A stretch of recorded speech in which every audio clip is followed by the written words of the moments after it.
Welcome back, ladies and gentlemen, once again for HLTV Confirmed Season 5, Episode 2. Still trying to work out the seasons. I think this might be an ongoing thing. Look, we're back this evening. I'm going to get this out there quickly. I just got my blameF tweet out to let you all know, if you're not here already, like there's a bunch of you already in Twitch chat, to get the fuck in here, because we're going to be talking to the man himself. Tonight we'll be talking more Astralis madness. bubzkji joined. Somehow Striker is a genius. We'll cover that later. Nitro's officially out too. AdreN's out. There's a lot of roster changes happening right there. We're going to dive into some practice talk, look at some tools, and predict some topics that might be going on for the rest of 2020. Now, I had some fun things that I wanted to ask people before we jumped on in here. Striker, have you ever laid in bed all day watching anime? No. Okay. All right. I have watched anime, but I haven't laid in bed all day at the same time. Okay. I usually don't lay in bed and watch stuff anyway, so that's probably why. All right. Oh, look, that's fine. That was how I spent my day. So that's the first thing that came to my head. I was like, normally I get up, I go for a walk. Today I was like, fuck it. I don't want to. Is it a good anime? Full Metal Alchemist Brotherhood. So it's pretty good. It's not bad. Prof, did you want to explain to everybody the technical issues you're having and who you need to blame? And not blame. I'm not going to be blaming blame for this one. The blame is, of course, on our producer Lucas, who picked this microphone and apparently it doesn't work well. I can't hear it, so it's not my problem. It's like double his problem. First, he has to listen to me. Second, he bought it. So that's more or less it. Lucas, say hello to everybody. Hello. Okay, good. You probably don't feel bad for yourself. Now, Blame, before we do the official introduction, I saw you made a tweet, and I'm trying to stay off social media, and I still saw your tweet. And you seem very happy, mate. Why are you so happy? I think I'm just very happy, honestly, where I am in my life. I think so, and I'm close to my family right now, and I think I have so much support around me, and I'm finally getting to go the right direction in Counter-Strike right now. I feel like been not struggling, I would say. Well, I'll maybe just say struggling on it. I've been struggling for a long time, so it feels like finally in my life, like everything is going in the right direction. So I just feel very happy that I'm able to go up and know that I have literally like 16 or 17 hours in my day to sit and play Counter-Strike and just sit and do whatever I want in front of the computer. So I think I'm just very happy, honestly, where I am in my life. Okay, well, that's the great intro to start the hot seat. So Lucas, roll the bumper and we'll get stuck into the questions, mate.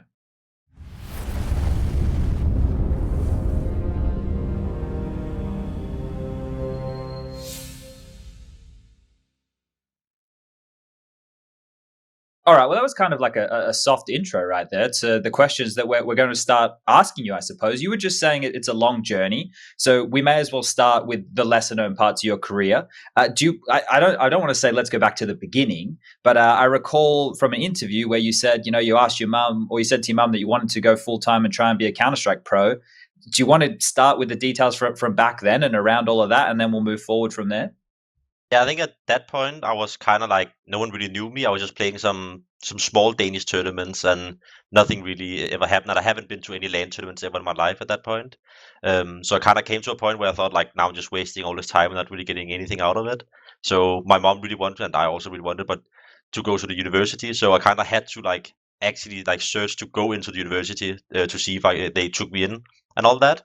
And I wanted to do that, but then I got a team offer to join a team called Great Danes, and then I kind of had to choose if I wanted to go to the university, if I wanted to pursue my last chance in Counter-Strike, kinda. And then I had to ask my mom because I think I was 21 at the time or something, but I was still living at home with everything paid and all that. So I asked my mom if it was okay I could live home one more year without bothering her or anything like that. And she was like, "Yeah, I'll support you in whatever you want to do. So you can definitely do that."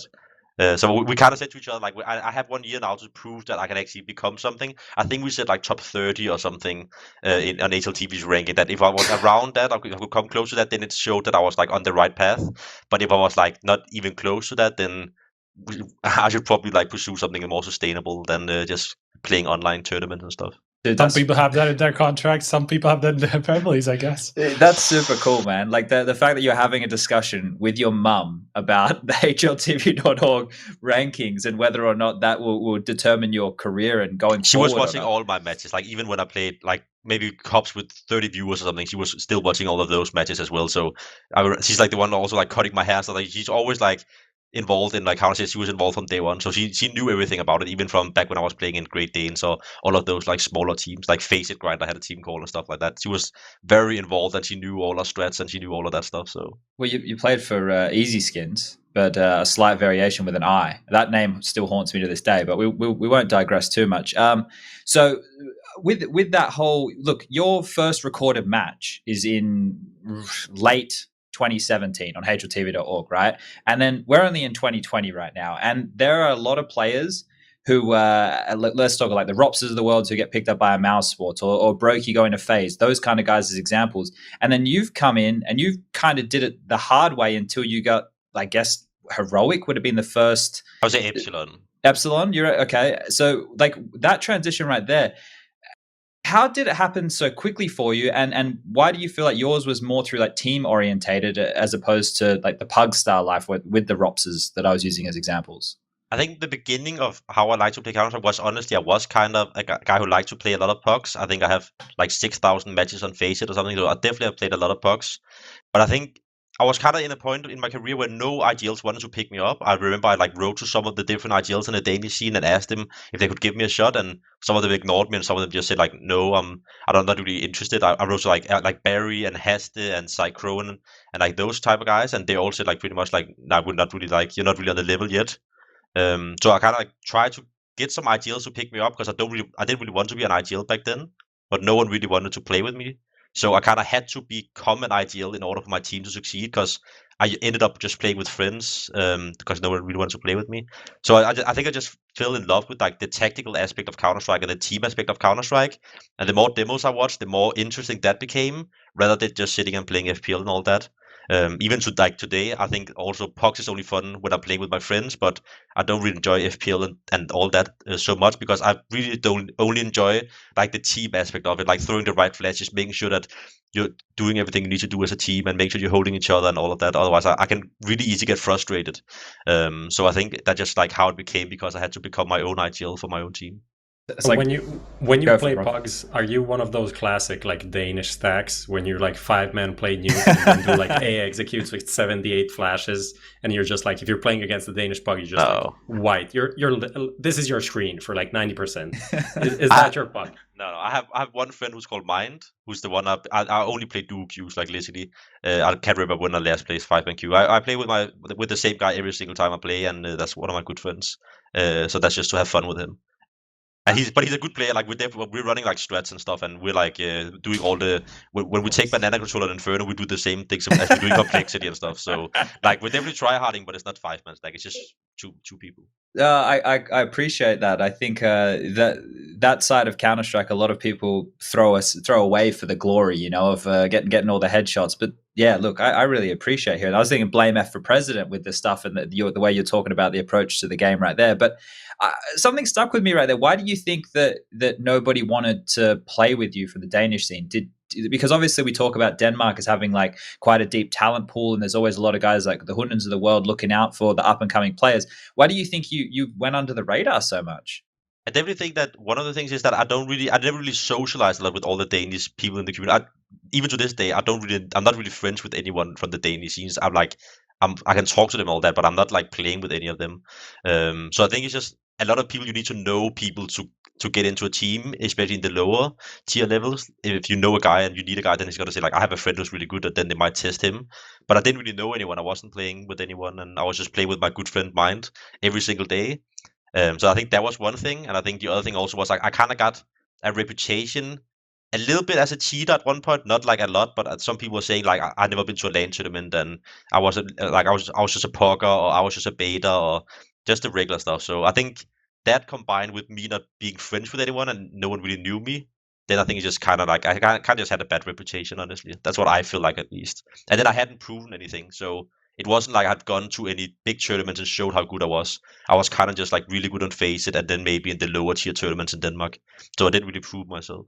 Okay. Striker, you got anything here? Is this the Mind from who played in Kinetic? Yeah. Okay. Just curious about who you're talking about, because I've like rarely heard about him. Okay. So he doesn't want to go pro. You know, he doesn't have any aspirations. I think honestly he took the exact same way as I did. Like he also wanted to go pro, but no one wants to play with him. Like there's so many changes in the Danish scene right now in the lower levels that could easily pick him up. I could benefit from having him in the team, but I think me and him have just played so much together that we're kind of just stuck. Honestly, like we haven't really socialized with anyone else. I don't think anyone wants to play with us, honestly. So I feel a little bit sorry for him. But so he kind of did the same as I did. Like he's giving up on it a little bit and trying to pursue other things in life, which is great for him, of course. But Sure. yeah. Sure. Okay. So look, you obviously had your time in Epsilon, and then you got picked up into the whole heroic project. And I remember that time. Who was in there? We had like Mertz in there in the early days, and Freiburg, and the ESEA tags of the world. Yeah. So you went from playing with international players within the Epsilon banner to then playing with Danes, and then what you've just said about your experience of the Danish team, was it like was the transition from an international team back to a Danish team weird, knowing that you were an outsider? I wouldn't say so. I would actually say they took very good care of me and was very nice to me. I would also say that I wasn't IGL when I came into Heroic. I was picked up to be a fragger, so I didn't really have to do all of the work. I was honestly, when I came into that, they just told me like, we're gonna help you as much as possible and give you the roles you want and all that, so you can actually still frag. So they were very nice in that regard. I'm very thankful for that. But no, I didn't ever have any problems like thinking about like being outside or socially or anything. They were very nice to me. I think ESEA like still to this day is like one of the best teammates I ever had. Like he was such a nice guy. So there was no problems in that regard. Okay. And then I guess that can lead us into the next question of becoming an in-game leader, right? So, or at least taking that on as a full-time role. Was this something that you always had like aspirations to do? It sounds like you enjoyed that side of the game, but was it something that you thought you needed to be in a team, or that's where you wanted to go?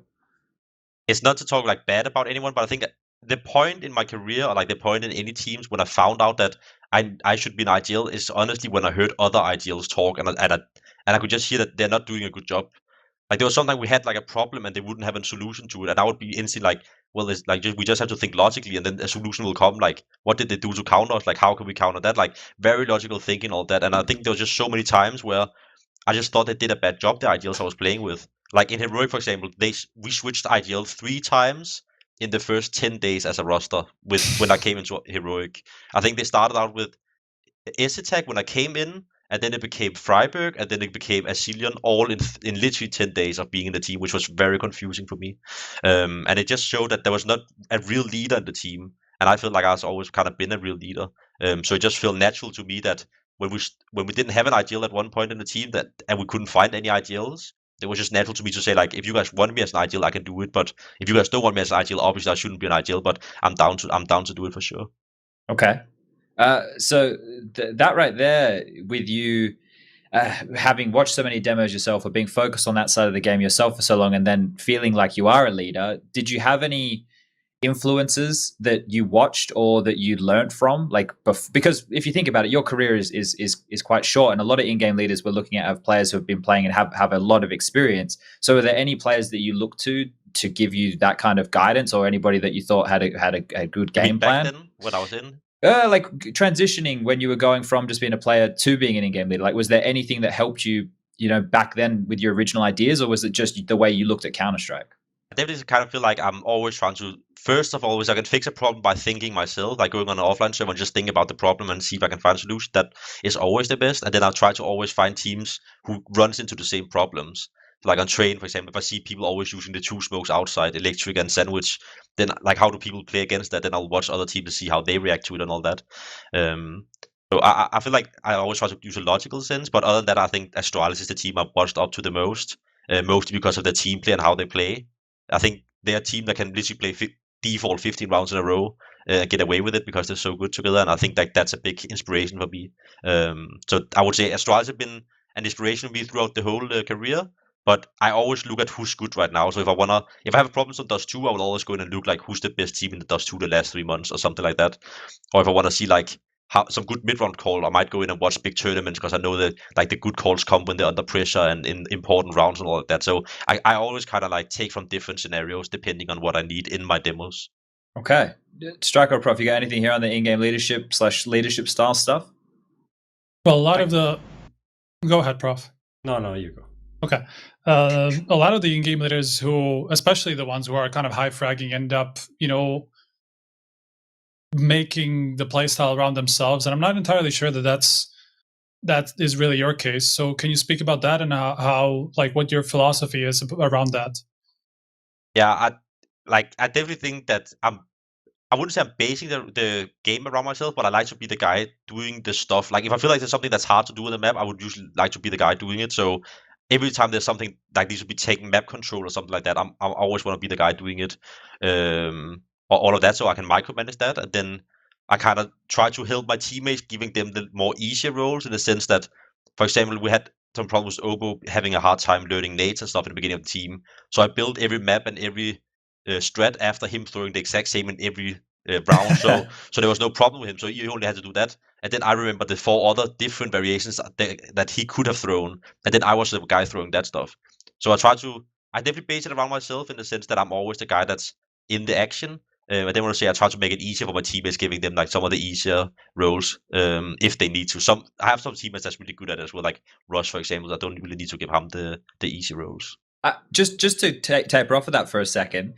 So when I was an in-game leader, right, I had like this, I knew the strats, I knew where I wanted people to be, like I knew if they should cheat for a rotation, but doing all of that, my stupid brain, I would stop focusing on my crosshair, right? Like I would forget the key premise of Counter-Strike, which is kill the bad guy, right? This sounds stupid, but with all of that in your head, do you ever find yourself in moments where you're not focusing on the crosshair like you should, or you get caught with a nade out doing something along those lines, or are you able to balance all of that? I think that's the good part about playing with really great aimers. So I can stay in the background and focus on what I need to do. I'm never the guy entering. I'm never the guy like going in first. So I can stay in the background and focus on my my nades or the calls or whatever. Then I have some really great aimers. I know I can sit in first and get the entry kill. So I don't really find myself in a situation like that. And the other kind of situation I can find myself in is in lurking lately. I've been lurking a lot, where I also don't really have to focus on my crosshair. So I can be like looking at the minimap and micromanaging and looking at what nades they have and then tell them exactly what I want them to throw or when I want them to do it. So I don't really have. I feel like the way the game is based around complexity isn't really like disadvantage for me in that sense that I'm sitting and having to focus on nades while running in first or anything like that. So that's really helpful to have teammates like that allows me to do that. Do you have anybody in the team who helps out with that, especially like when you're looking? Most teams usually have like a secondary caller on the other side who's helping out with some like snap decisions and stuff like that. Do you have somebody like that in the team? We use a lot of times in complexity talking about everything. So theoretically, everyone in the team should never be confused. Like everyone knows exactly how we hit each bomb site with different variations, and they know what we like to do if we have 3 smokes or 2 smokes or 4 smokes left. And if we have 2 flashes, like how many bad flashes are we throwing before we throw the good flash? Like if we have mollies, well, like where we're mulling and all that. So in theory, everyone in the team should know. But I would say that if someone is like helping one another, then it's Rush for sure. Like he's the kind of guy who will tell people like you have a nade here, you should use it or something like that. But he's one of the guys who's actually like running in first, so he can't do that too much, of course. Did you have that question you want to follow through with, Prof? Yeah, I just wanted to say that the terminology like good flash and bad flash is kind of interesting. I mean, I get the idea. Like there's always that like one best flash that you want to throw, and then before that you just throw like the less important flashes. What is the kind of the thinking there? Because just in general, like CS terminology, I feel like it still can be developed much better. So can you tell me about the good and bad flashes on executes? Yeah, it's just like if you go into a site, for example, we know we have one flash that blinds a specific angle, then we will throw a more obvious flash maybe for, let's say we have 3 flashes, then we might throw 2 bad flashes, like obvious flashes before that. So then obviously we don't throw it so it's too obvious, but like throw a flash that the guy has a chance to dodge, because then he'll dodge and he will turn back with his mouse and like hold the angle, and then the good flash pops right after, and he will be blind on that one. So it's just because so many people will know that every team throw flashes when they go into bomb site in this era of Counter-Strike right now. So like every team has good flashes, so they will be expecting a good flash to come. So they usually will dodge the first one, of course, depending on what maps and what sites, of course. Yeah, so the question I actually wanted to ask before was just like, as an in-game leader, what was your kind of most difficult, I don't know, obstacle to overcome, or like a period in a team where you're kind of struggling to figure out how to fix stuff and how to just like improve the team? Because like you went through a lot. I remember at some points in Heroic, it felt like maybe the mid-round calling wasn't that good, but also you said that you changed a lot of in-game leaders. So I don't know what the situation was back then. So what was the most difficult part? I don't think I've ever had problems like finding solution and all that. I think like my team's always been like that. We always meet up at 10 every day, and then we play at 1. So we have 3 hours of talking pretty much every single day. So like we have so much time every day, so we'll always talk. If something went wrong, we'll fix it in that time. Or if there's something that people don't know, like we'll fix it in that time. So I don't really have problems with that. I think the biggest problem I have is sometimes I find myself maybe a little bit too ambitious or some things that might annoy other people in the team. I had a lot of like clashes with different players, not in this team specifically, but also in other teams where they don't really agree with my way of working or like the way I approach it. I might tell people like when we start a new team, for example, we started this complexity team, I told them like we're gonna practice 12 hours a day the first week, and that's very hard for some people.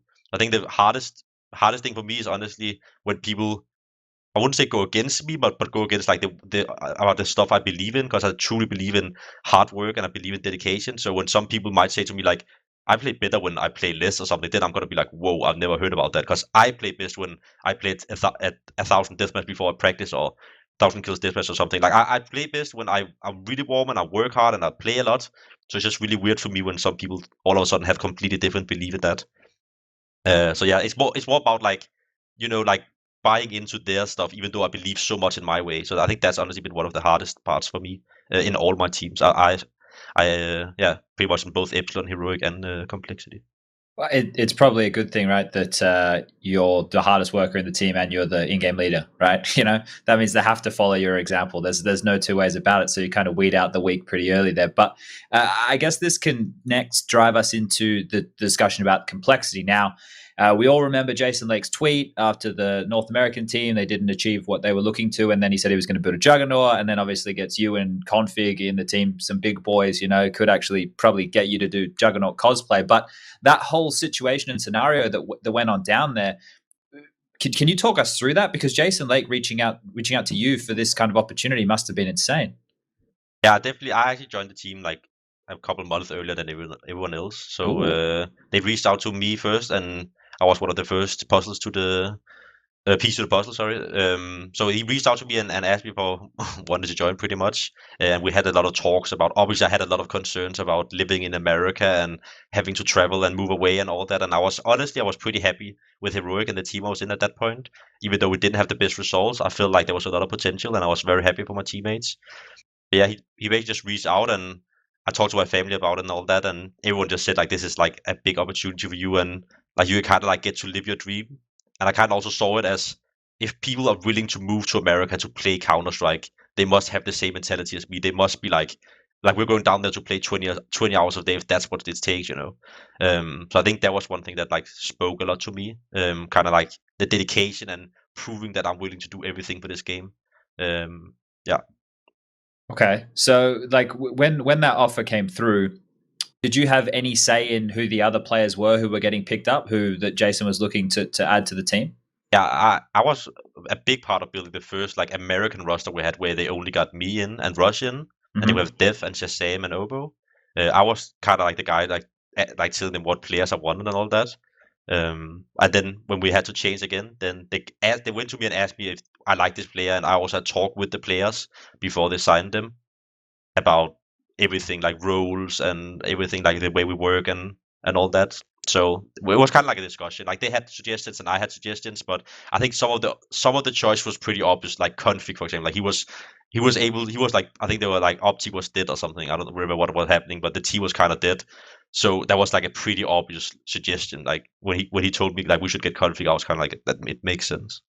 Was it then made with you as the in-game leader in mind? You were saying you had a lot of power over like which players you were going to get. So that sounds to me like you really were supposed to be the in-game leader from the start. But we also heard that Jason like reached out to Alexi or even flew to him or something to talk to him and stuff like that. So that kind of clashes to me. Did you come after that point, or was Alexi in the picture with you in-game leading, or what was that? I think if Alexi would have gone to Complexity, I think he would have been the IGL, and then I wouldn't have had the same influence. But I think I kind of told Jason that I could play any role and I would be happy as well. But I am a guy with a lot to say, so I wouldn't be able to play in a team where 3 other guys had a lot to say, for example. But I think if they would have gotten Alexi originally, then I wouldn't have been the IGL, then he would have been the IGL. But when we was building a team with Config at that was a couple months after Alexi had already joined another team. So at that point, I was kind of the team captain or IGL or whatever you want to call it. Okay. You got anything here, Prof? Can you just speak to how you got the other people together? Because mainly Poison, because obviously you and OG were kind of competing for the same people, for a lot of the same people actually. So how did you win them over, basically? I would honestly say that credit goes to Jason. Like, I was at a point where I knew that Poison was very interested in another team as well. So it was kind of like I told him I gave him my best shot and told him like how good he is and how much I want to play with him, whatever. And I told Jason like this. I think this can happen, but I think this could also not happen. I don't know. And then Jason just told me like I'll make sure that he's signed within 2 days. And I was like, there's no fucking way. But he's like he just signed him.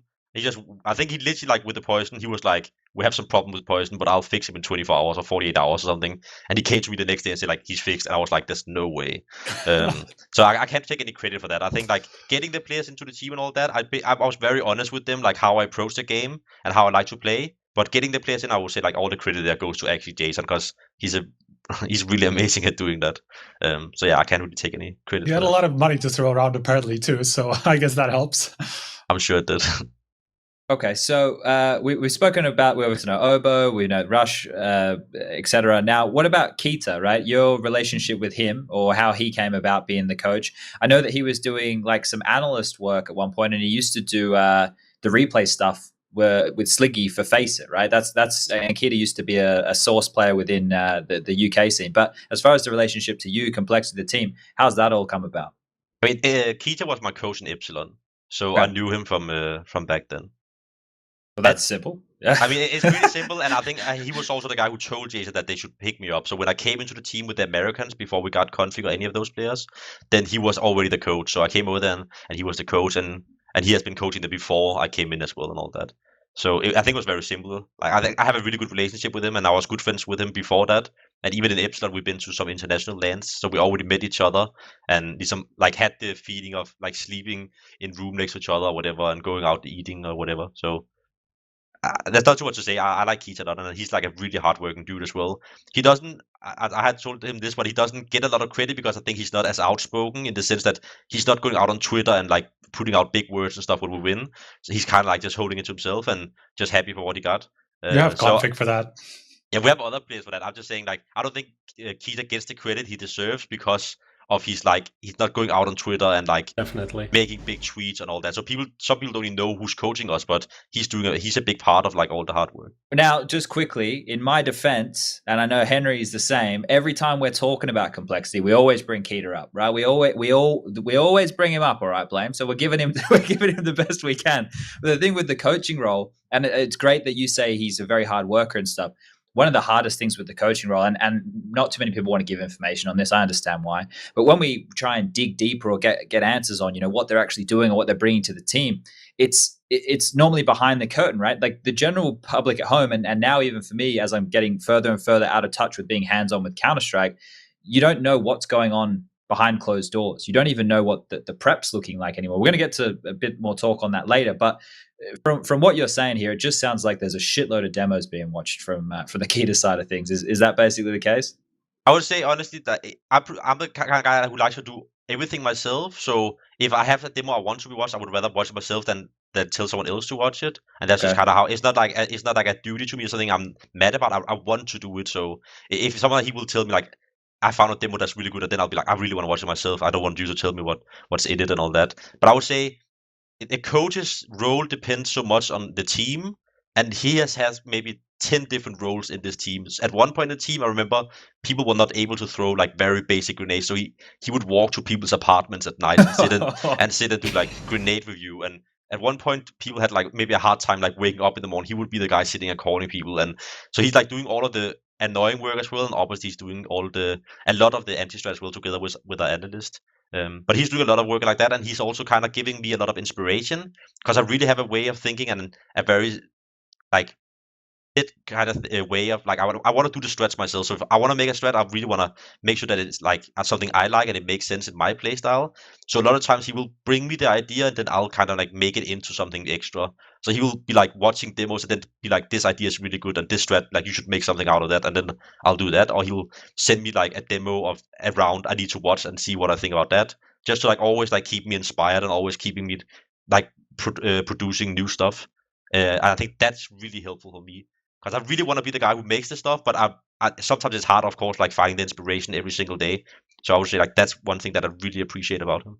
Okay, so bringing a fresh set of eyes. Now we're going to move forward to talk about your success in 2020 so far. Obviously, you guys had that whole stint in Europe in the first season, we're calling it, of the year, where we had the COVID scenario go down. You guys opted to go to Europe. Obviously, it was fantastic for, I guess, you, Config, and did Poison play from home? It was just Obo and Brush who were on the road all the time?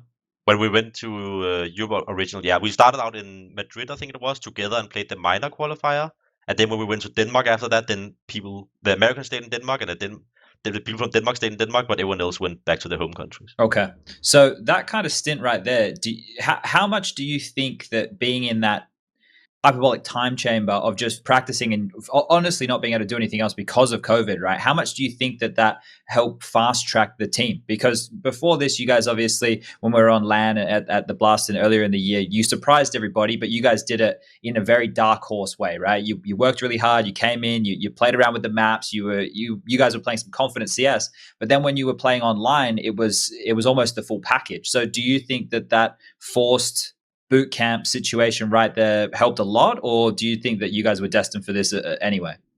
I would actually say I think it hurt us a bit that we didn't all stay together in the same country, because I know that we're way better when we're sitting together, when people know that each other next to each other and know that you have your teammates around you. So I think I regret that a little bit, but of course, like, it was a big thing that the COVID came out, so I understand that people want to go home. That makes sense. But yeah, I think we had a lot of problems in the team, and one of them is playing online. And I could bring up like 1,000 excuses, but I think like some of them is like the lack of focus and the lack of the pressure there is from a LAN environment. I think this team is very good at performing under pressure. I think honestly, I'm one of the guys in the team that's worst of performing under pressure. Like Obo, for example, he's 17 now, and he doesn't have a problem performing on LAN, or he never gets nervous or anything like that. So I think that's like some of the things that kind of hurts us that we're missing when we did not playing online Counter-Strike. Did Sponge lag out? Seems like I think he lagged out, yeah. Oh, no. But we can hear you. It was just a cam, apparently. You're back. Okay, so this is the Malta internet, ladies and gentlemen. I messaged them about it, and I asked what the problem was, and they said it's just peak internet. So occasionally I'm going to drop out. That's just kind of what I'm dealing with right now. Sucks a bit. But where I was going, Prof, do you have any questions while I lag some more?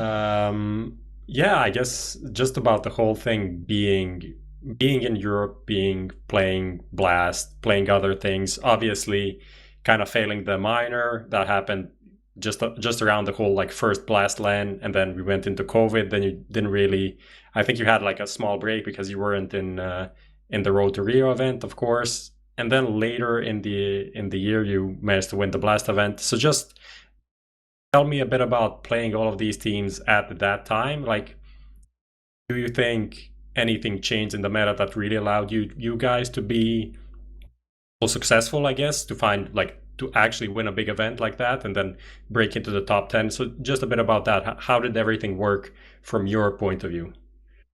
I would kind of say that we have a lot of players who used to be, which is also why it has been so hard to fit space into this team for every player in the team, that we have a lot of players who came from a team where they were kind of the star player of the team. Like Obo was the star of Complexity, Config was the star of Optic, Poison was a star of Wendigo, I was a star of Heroic, kinda. So it's been hard to fitting all that in. So I think a lot of people in the team needs confidence to play. And I think the first kind of half of the year, we tried to only play the big tournaments and only play against the best. We tried to only play stuff that really matters. But when we started actually playing some of those lower tier tournaments and getting some confidence in and getting some more repetition in the lower tier Counter-Strike and in how an official environment felt like, I felt like personally that people got more confidence and then brought that into the bigger tournament. So like after winning like 5 tournaments in a row, then people kind of think like, okay, we can actually start winning something. Whereas before that we have like not achieved anything nice other than at the Blast lane.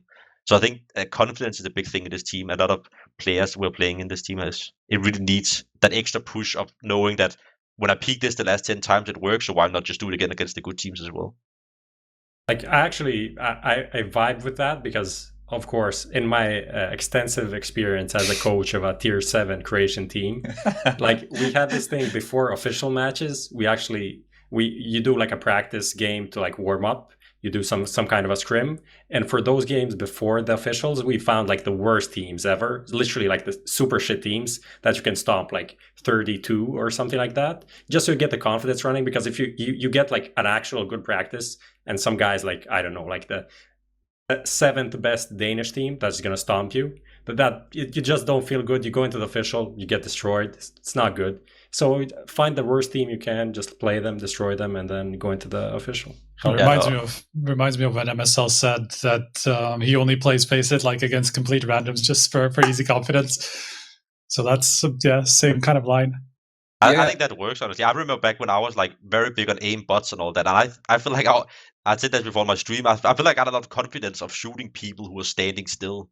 Like when just like sitting on the aim bots for like 1 hour, and then I feel like, whoa, this is so easy. Like I can just one-shot people easy. I can just like slingshot people and do whatever I want in here. Like that, it honestly gave me a lot of confidence be going into official. I feel like back then.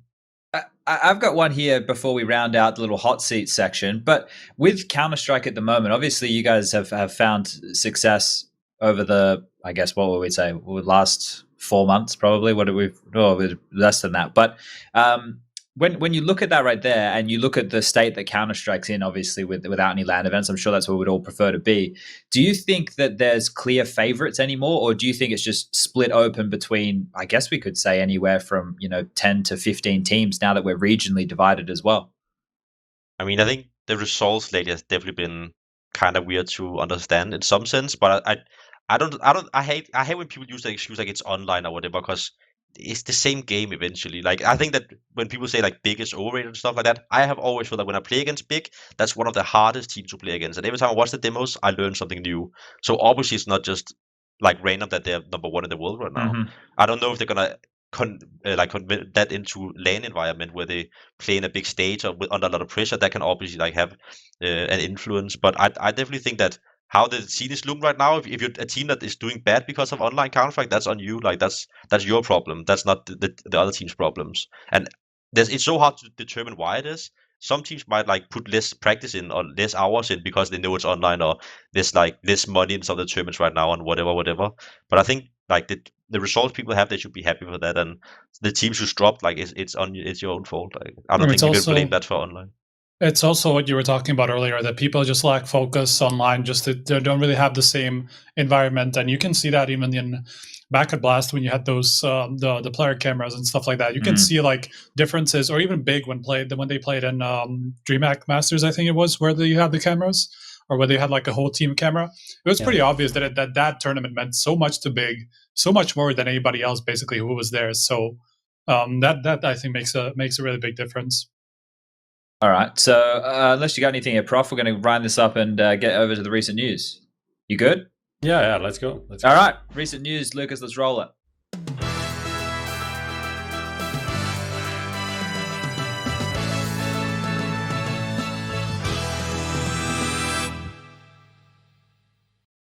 All right, we're going to kick off with some more Danish stuff. I know that we're not fed up of talking about the Danes and how good they are and all the crazy roster changes and how it's all just fucked in Denmark. But look, it's more fucked because Striker, you called it? Is that what happened? Kind of. I mean, I'm only gonna get half the credit because I said that's what made the most sense, and I thought that there was Yuki or one of those two players joining another team.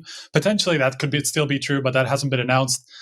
Based on what Astralis said, it was just because he didn't really fit into the roles. He wouldn't have been comfortable with Device playing at the same time. So it just made sense from their point of view to get somebody who fits more into like a rifling role instead of Yugi, who's obviously been an operant his entire career. So yeah, well that's what happened. bubzkji replaced Yugi. Okay, so just in case people, missed it all, there was the whole situation. This is for viewers who maybe they don't watch all the time. A couple months ago, Astralis had 2 players step down due to inactivity, or they were becoming inactive, taking some time away from the game. They brought ESEA in, but there was a whole contract situation. They brought Yugi in to fill a gap last minute, and now they're having a replacement that makes sense because we found bubzkji not wanting to play with Mad Lions anymore. So that's a fucking mess as well. But this still doesn't give us any clearer answers. Now, Blame, you said you're a bit of an outsider in the Danish scene. So I don't know how much you either can say here or know to say here, but what does this say to you now that bubzkji's come in? Do you think that glaive and Zipax are going to be out for a bit longer? I thought originally when they took Yuki in that would be because that they thought that Device would be the guy going out. That's what we thought too, I think. I think that made sense because Yuki was a big talent, and if someone had to fill in for Device, like Yuki would be a good one if he could come back to his old level. But I do think that now that they took bubzkji and said that they didn't really think that Yuki would fit in the roles and stuff like that, they already knew what roles he would have before that they took him into the team. So for me, it just feels like they kind of found out that they were able to get bubzkji, and that was a better solution to the game, which I think it makes it. I think bubzkji fits better into the team than Yuki does in the roles that he's gonna get assigned.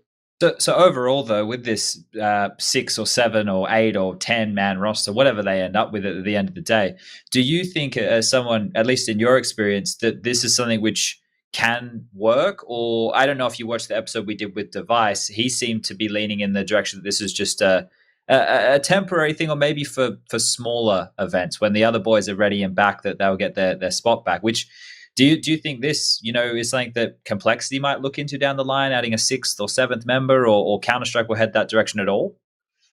For me personally, I see big problems with like having extra people coming into the team. I think especially when the old people from the team comes back into the team, and the new guys kind of gonna end up sitting a bit on the bench. Like that's where the real problems happens, because then they don't want to play it anymore. Like if you're just a stand-in that can play the smaller tournaments, who wants to do that?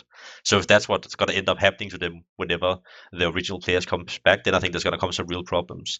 And I also just think that, but that's just the way I approach the game. That I want everyone to know everything in my team. I want everyone to know every single nade. I want everyone to know every single strat, so they can even like switch around positions in the middle of a strat if that makes more sense. And I think that would be extremely hard doing if you have that many people. So you might have to play more basic Counter-Strike, but I would also say if any team could pull that off, that would be Astralis, because they play very like fundamental good Counter-Strike, which I think is easier to adapt to rather than learning a bunch of set strats, for example. Sure. All right, Prof. You know what I hate? When we get a guest on that only says like reasonable stuff that we all kind of agree with. It's like, give me Pimp, give me like Regin or someone who's gonna say something like, yeah, this is the future. I want 9 players on my team, or something like that. This guy's like, yeah, it just complicates things. I want everyone to know everything. It's like, this is what people want in general. This is like a reasonable take on how teams should look and how teams have looked and what brought success, and now not reinventing the wheel with me like from a tire going to like a rock or some shit. I don't know what we're trying to do here. But this is where you come in, all right? Because when I'm doing analyst desks and I have, say, Thorin next to me, I know that I don't need to worry about like getting fired up or doing the banter. He's going to do all that shit for me. So I go like more strat based. But when I have Maniac next to me, I go, well, he's going to go real strat heavy. So now I have to light up a team who's played like shit, or I need to like say something stupid or do something to kind of like, he gets the balancing act, right? So this is where you now, when I throw you the ball for Innocent to Mad Lions, what the fuck do you think about this one? So it's kind of complicated, I think, but it's also not complicated because this was reported originally by the Polish Twitter leaks. Literally, I think it's called like that, Polish Twitter leak profile. Polish leaks, I think only. Polish leaks, yeah, just a Twitter profile, and then recently it was picked up by other outlets as well. But like when you see it, it's like, what the fuck is going on? But then you just like pull back a bit and then go back to the last episode when we heard that bubzkji was joining Astralis, and at the same time we Peacemaker said something along the lines of there being a roster lock for Cologne on the 4th of August, which is today. Then you think, okay, if Mad Lions don't have a 5th and then the Lecro thing fell apart, then they need to find someone, and they need to find someone pretty fast. And that's how picking Innocent kind of makes sense, because he was in a team that was struggling pretty much, and they didn't have a 5th either. So yeah, there is some potential there. And he is a guy that played a lot of international teams. He played in Penta with Crystal and Sunny and those guys when they made the top 8 in Krakow and Sprout and other teams. So yeah, but is it a good move? I'm not going to say that it's a good move, but it kind of just gives some background to why and how it could be happening, and I'm pretty sure it is happening from what I heard. Okay, so when we look at this on paper, And we go, okay, Mad Lions were a team who were led by Hunden. You know, they're very fundamentally sound. They worked really, really hard. And now it feels like a little bit with bubzkji going and then Asilian coming in and putting up, you know, Hunden level numbers in some of the games that he's playing. And now the team is needing another player. And now they're going to go international. Striker, does it feel like they've pissed away all the success that they had in such a short time because of a couple of quick roster decisions, or maybe the new organization, or what do you think's going on here? It's so hard to pin down, especially after what blameF was saying about Asilian and his experience with him, and just, you know, not being there not being a real in-game leader in Heroic at the time, you know, and that switching around. So even at the time when they brought in Asilian, we were talking about, you know, Asilian was far from a proven in-game leader. He barely did it like 3 years ago and only started recently, and obviously didn't even do it in Heroic for a while. So that was the whole thing that we were talking about at the time, and it's still confusing to me, especially when we see that, you know, he's not much of an upgrade in terms of firepower. So in general, it does really feel like that their decisions have not been great, and especially now that they've lost basically their best rifler, potentially their biggest star, alongside with Acore. So it's just tough for them to improve from here, to be honest. So Blame, would Mind be a better pickup than Innocent? Honestly, I don't know about that one, but if I was them, I would try to. You have to reinvent the team, because I think bubzkji's playstyle was very aggressive and very unpredictable. So you can't just put Innocent into his roles and be like, this is going to be the same. I would try to reinvent the team, and I think Shoes from the team is very underrated. I think he's a very good player, and I think he has, throughout the career of the Mad Lions with him in it, done a lot of the maybe support roles, or maybe like the less roles you get good stats in, or whatever. So I think if I was them, I would honestly try to give him more space in this new lineup. And I think they already have an Orbiter who performs really well as well. So I would, if I was them, try to give some, like, try to reinvent it a little bit and try to switch around some positions, whatever, and give some more space to some of those people that I feel like I know can be very, very good as well. Way better than they have been already. Okay, so just Ghost Rider? I want to go back to what you said sorry. about pissing away there. Like at one point, this team looked like it could be. I mean, with all of the issues Astralis was having, they were the team that could literally challenge them for #1 in Denmark if they continue their path that they were on, like at the beginning of the year, end of last year, and they upgraded the in-game leader and all looked, this is like a good thing. But then obviously there are things that also, I'm not going to say like Hunden was doing, but obviously there are some personalities in the team that did not work together from what I got to hear. So changing players was kind of inevitable. And then the issue was, of course, that they couldn't actually get a good Danish player to replace whoever they wanted. And that is part to blame fucking Astralis for having 7 players on the roster, all 7 pretty good players. Like in the past, I don't know, Astralis had 5 players, and then when they needed a new player, they left one, and that player went to like North, and they picked up North's best player. And then, or there's just like this rising ladder. At now, it's just like the fat cow at top, which is Astralis, picking up all the good players, like eating all of the grass, and then it's like the goats and everyone else get fucked, just like no grass for you guys. But there it sucks.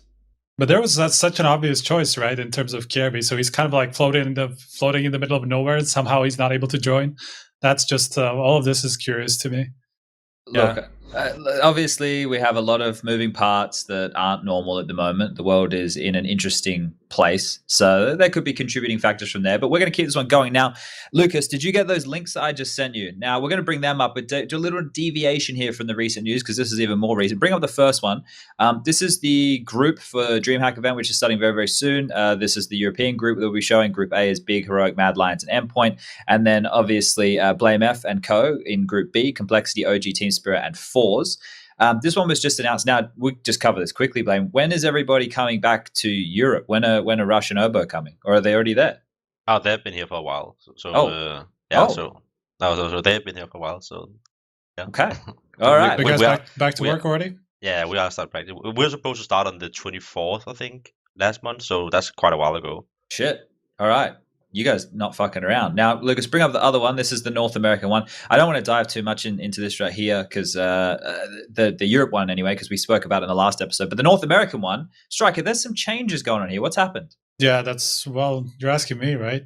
3 teams have changed in North America. I'm not entirely sure why, because it's EG, 100 Thieves, and Gen G, who were replaced by Chaos, Team 1, and ESEA in NA. I'm not entirely sure what happened, if like some people are still kind of like stuck on vacation, can't really go back, have to be quarantined, whatever it is that they have to go through. I imagine there must be something around travel and whatever limitations there are still in place, especially when it comes to traveling to North America.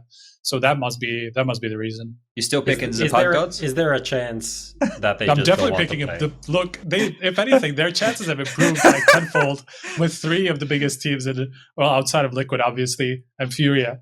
Literally, the next 3 best teams outside of those 2 have just are gone from the competition. So I'm definitely down on Pug Gods, man. Yeah, well, look, Twist is still in Germany as well. So fuck, Liquid are going to be getting back to things pretty late. What were you going on about there, Prof? I said maybe they just don't want to play a DreamHack Summer Open online thing, which doesn't really make a big difference. Like for Liquid, I get it that if they are I guess they're getting Grim. I guess that's almost confirmed, but it's not confirmed for some reason. Can you please just confirm it so we can go on with our lives?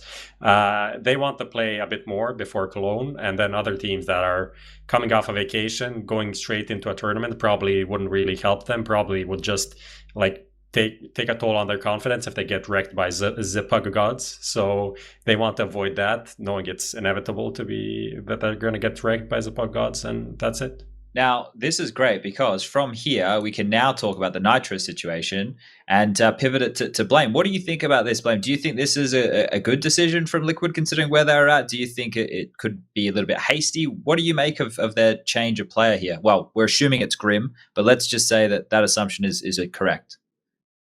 Me personally, I like it. Not because I think Nitro's a bad player, because I think he's one of the players who brought a lot to the team that the outside world didn't know. So I think big credit to all people who does that, because that's one of the hardest roles in the game, honestly. But I'm a very big fan of taking new and upcoming talent in, and especially a guy like Grim, because he's literally the highest rated player in the world right now, or something like that. Even though he obviously plays against some lower tier teams as well. But I watched some of his demos, and I think he's a very, very talented player, and I think it makes sense. I think they even said, I think Liquid themselves said that a lot of the roles made sense with getting him in, and they could make it work. So I think that's perfect for them. And I also think when you get to a point where you kind of were the orb at one point, and then all of a sudden other people started picking up, and then you were the IGL, and then someone else started picking up. I think that's kind of the time when you know like you're not going to play this team for much longer. If people start taking all your roles away from you and all the things you usually contributed with, that other people taking that away from you in the team, even though you might agree on it, then I kind of think that's a good time to get a change. Do you think, though, that with Nitro only being, I think he was 24 is what I was saying in the last episode, with him only being 24, do you think that maybe they didn't give him a chance to find his footing again as a fragger in the team? Because the Nitro, and now I have to go back many years to still when I was playing, but the Nitro that I remember was a star player, right? Do you think that, well, this can go to anybody here, but that he made a lot of sacrifices for the team in becoming the AWPer and the in-game leader, and then now that they don't need him for that anymore, they could just go, well, get the fuck out. We don't think you can return to that form. That to me is the only one where I go, oh, this is a little bit off, but maybe the work ethic's not there. I don't know. There's all the things behind closed doors. Maybe we'll hear from Nitro in an interview. I won't. Fuck that. We won't do the speculation on that one. That one could go anywhere. Well, but I mean, we can, or at least I can say something about what your original question was around that. I just think that it's difficult to get out of that mindset if you're part of a team for such a long time and you've kind of already been set in a certain role and set in a certain light where you're the one taking, the ship positions and stuff like that. You're probably not going to get away from that, especially among players who obviously take a lot of space. The players of a Stewie or an Elige, literally anybody on that team, to be honest. He had to be the guy who had to step back, and nobody else would really give up spots for him to get more comfortable at this point, I don't think. So I feel like it was just a natural decision at this point. Okay. I agree with that. I think honestly it's very hard transitioning if you're a very well-known frag and all that, then transition more into support role because your team needs it. it's very hard to go the other way back to all of a sudden be a star player again, because you've been in the mindset for so long that you're kind of doing everything for the team and you're kind of throwing all the flashes and buying all the grenades or whatever you're doing and going in first or whatever. So I think it's very hard to look at it like that way around. Yeah, so I just wanted to say, like, we only had like maybe one or two like the only one example of a support player becoming like a star player didn't happen in the same team, but it was Sticko now. From Mousesports to Cloud9, and then Cloud9 to Godsend, and then in Godsend he did become like a star player again at a slightly lower level, but still playing like very good teams. And I don't know anyone else that managed to do that, so I just wanted to like back what Blame was saying. Okay. And Blame, just before we move on to the VP news, which team, if Nitro was going to play, and we were keeping it North American because we assumed with the family and stuff that he wouldn't travel and live in Europe, which team in North America could you see him fitting in? The names we've always got like Gen.G, Cloud9, Chaos is in the mix there. I guess you could even say EG if you think that would be a possibility. I think it's so hard because I think he's such a good player that he would deserve another top team. But kind of the only other top team I would say would be EG, but I don't think it would make sense taking him in because they already have other players kind of like that. So I can't really see like an obvious team he would fit into. I think he would easily make a team like Cloud9 better or any of those like a little bit lower tier teams. But I think that he deserves a good team. So I'm not sure if he would be happy in going into like a lower tier team and trying to make them really good. And I also think Cloud9 is honestly a good shout. I feel like that's like a midfield team that he could definitely bring up pretty quickly. Yeah, definitely. It was either that or Gen.G, right? Like, and I hate saying this, but like if he came in and was in game leading like he was previously and replaced Daps, for example, like Gen.G, then we're looking at Bentet, Automatic, Kusta, Som, and Nitro, right? And honestly, that's like a set of teams, a set of players that he could definitely use. That could be used quite similarly to Liquid, honestly. I'm not sure how much people want to take in a new IGL. Like if you already have a very well functioning IGL like Dabs or something, then how much would you want to take an IGL who just got downgraded from being an IGL to just a player? I think that doesn't speak to me a lot. I think if some teams were obviously in need of an IGL, then they could maybe get him. But I wouldn't sacrifice a good IGL for an IGL that just got the news that you're not going to be IGLing anymore in this team. And by the way, you're also not orbing, and by the way, you have to play all the hard positions. So I think that would be maybe a little bit weird move if they did that. Well, they were Can we just stop trying to like dethrone Daps? No, I'm not. I like Daps. Please, like he's a good guy. Came on the show a couple of times. Let's keep it civil. Like say 2 or 3 times, and then we can stop. All right. Well, look. This is all coming from Chad, by the way. I noticed I have not said nothing. I have not said anything. I just looking at the rosters, and it's one that it could potentially make sense. But we were talking about Nitro getting the Sanji treatment on the way out of Liquid. And speaking of Sanji, he gets to keep his spot in VP. It's AdreN who's the one. For the time being, we don't know what the future holds. So maybe they get 2 players. Now. Let Sanji stay now. I think it's all going to be okay, because what I think's happening now. If you missed the news, today it was announced that AdreN is no longer a part of VP. And I think we all saw that it was a long time coming that either AdreN or Sanji probably had to go, especially with the words of Dustin, if you go back a couple of months about the team. Now, we knew Buster took some time off with inactivity, but I'd say after the player break, it's most likely that Buster would be gearing back up for a return. I'm assuming. I don't know. I heard something along those lines. That is, it's just going to be Buster coming back into the team. So it's going to be the 5 players that we have now that we expect, more or less. So Sanji, Buster, James, who's been in game leading for some time now, for like 3 months, I think, and then Kicker and Yakindar that's the 5 players on VP, which I think is a pretty solid lineup. Well, they're going to get, obviously, with Buster coming back, the Kicker and Buster I thought were a pretty good duo a lot of the time, and then having James as the star opera of the team. It was obviously the other 2, right? We just had Sanji as the garbage disposal, giving out guns to I'm a little bit worried he's going to be even worse in that aspect, to be honest, whenever that change comes in. Yeah, and look, I think it would be a problem if they still had AdreN as well. But the fact that they have Yakinda, who, as an entry fragger, is just a bit of a, at least from some of the games I was watching earlier from, I think the kid, and we spoke about him before, I think I said something along the lines of, this kid fucks, right? But this kid, he's a good fragger. I haven't been following how he tapered off towards the tail end of the season with the team. But I would say that just watching him play, he's going to get his numbers, right? So they've got a lot more of a potent squad as far as fragging is concerned. What do you think about this move, Blame?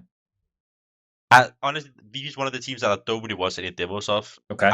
I don't know much about them. I think like the way they play is very weird. Like it's so based around James that I feel like a lot of the other people might be overseen. I think keita, for example, is a really talented guy, and I think he could be really good if they maybe base it a little bit more around him. And I've seen, as you guys already said, like Sanji dropping an insane amount of weapons and playing CC and Deagle and MP9 for an entire half because he has to drop weapons and stuff. I think the hardest part about them is when you have been very, very good and gone to like a major final or something like that, it's very like that's where you put your expectations like in the future. Like if you don't live up to that or even get close to that, then it's like a failure for you. So if you are achieving something great, it's very hard to going back and lowering your expectations. All of a sudden say like it's well done by us with top 20 team or whatever it is that they might be happy with. So I think like that's like one reason it could be that they have to change because I feel like they've always kind of been a contender and they can always make upset. But yeah, I think they just needed a change because they are striving for more and want like better results. Okay, Prof. Final thoughts on this one here. Good move. Yeah, I guess. Yeah, why not? I don't know what's next for AdreN. I was just looking at something else, honestly. I don't know what's next for AdreN. I think he still has like something in him. A lot of Grim was experience, just similar announced. to like. Oh, he was? Grim was just announced literally 10 seconds ago. Okay, they're There just we spreading go. out the news. They Slow probably news week, were apparently. watching the podcast and like, yeah, let's announce it. Literally, This guy. like how long has it been? Like 5 minutes since you said that for them to fucking announce it I already? mean, it was probably ready. It was just like waiting for some guy to press like. The send. Virtue was saying they heard you. Yeah. Well, there's a spot for AdreN on Windstrike, right? He can go there. There's an opening over there. Hobbit left, went to Gambit, maybe on Gambit Youngsters with with Hobbit as well. They go to a 7-man roster, so that'll also be exciting. AdreN's 30 now, though. So at this point, how many players in their 30s, other than say RPK, who you guys released an article on today, Forest, I guess, who's still going with Dignitas, are still playing at that high kind of level, right? It's Chris J is very close. He's 29, I think. Only like 12 players, I think, that are 28 or older in the top 30. So not a lot.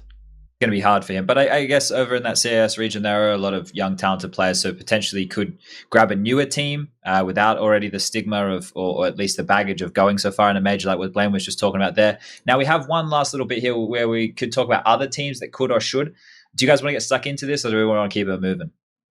I think we can go on. I think we did a lot of time on this anyway. All right, so we're going to jump into the next topic, which doesn't have a bumper. And this one here is one that I've wanted to talk about for a little while. And Blame, we're going to need a lot of your help here if you're happy to give us any of your knowledge or at least any of your opinions on this.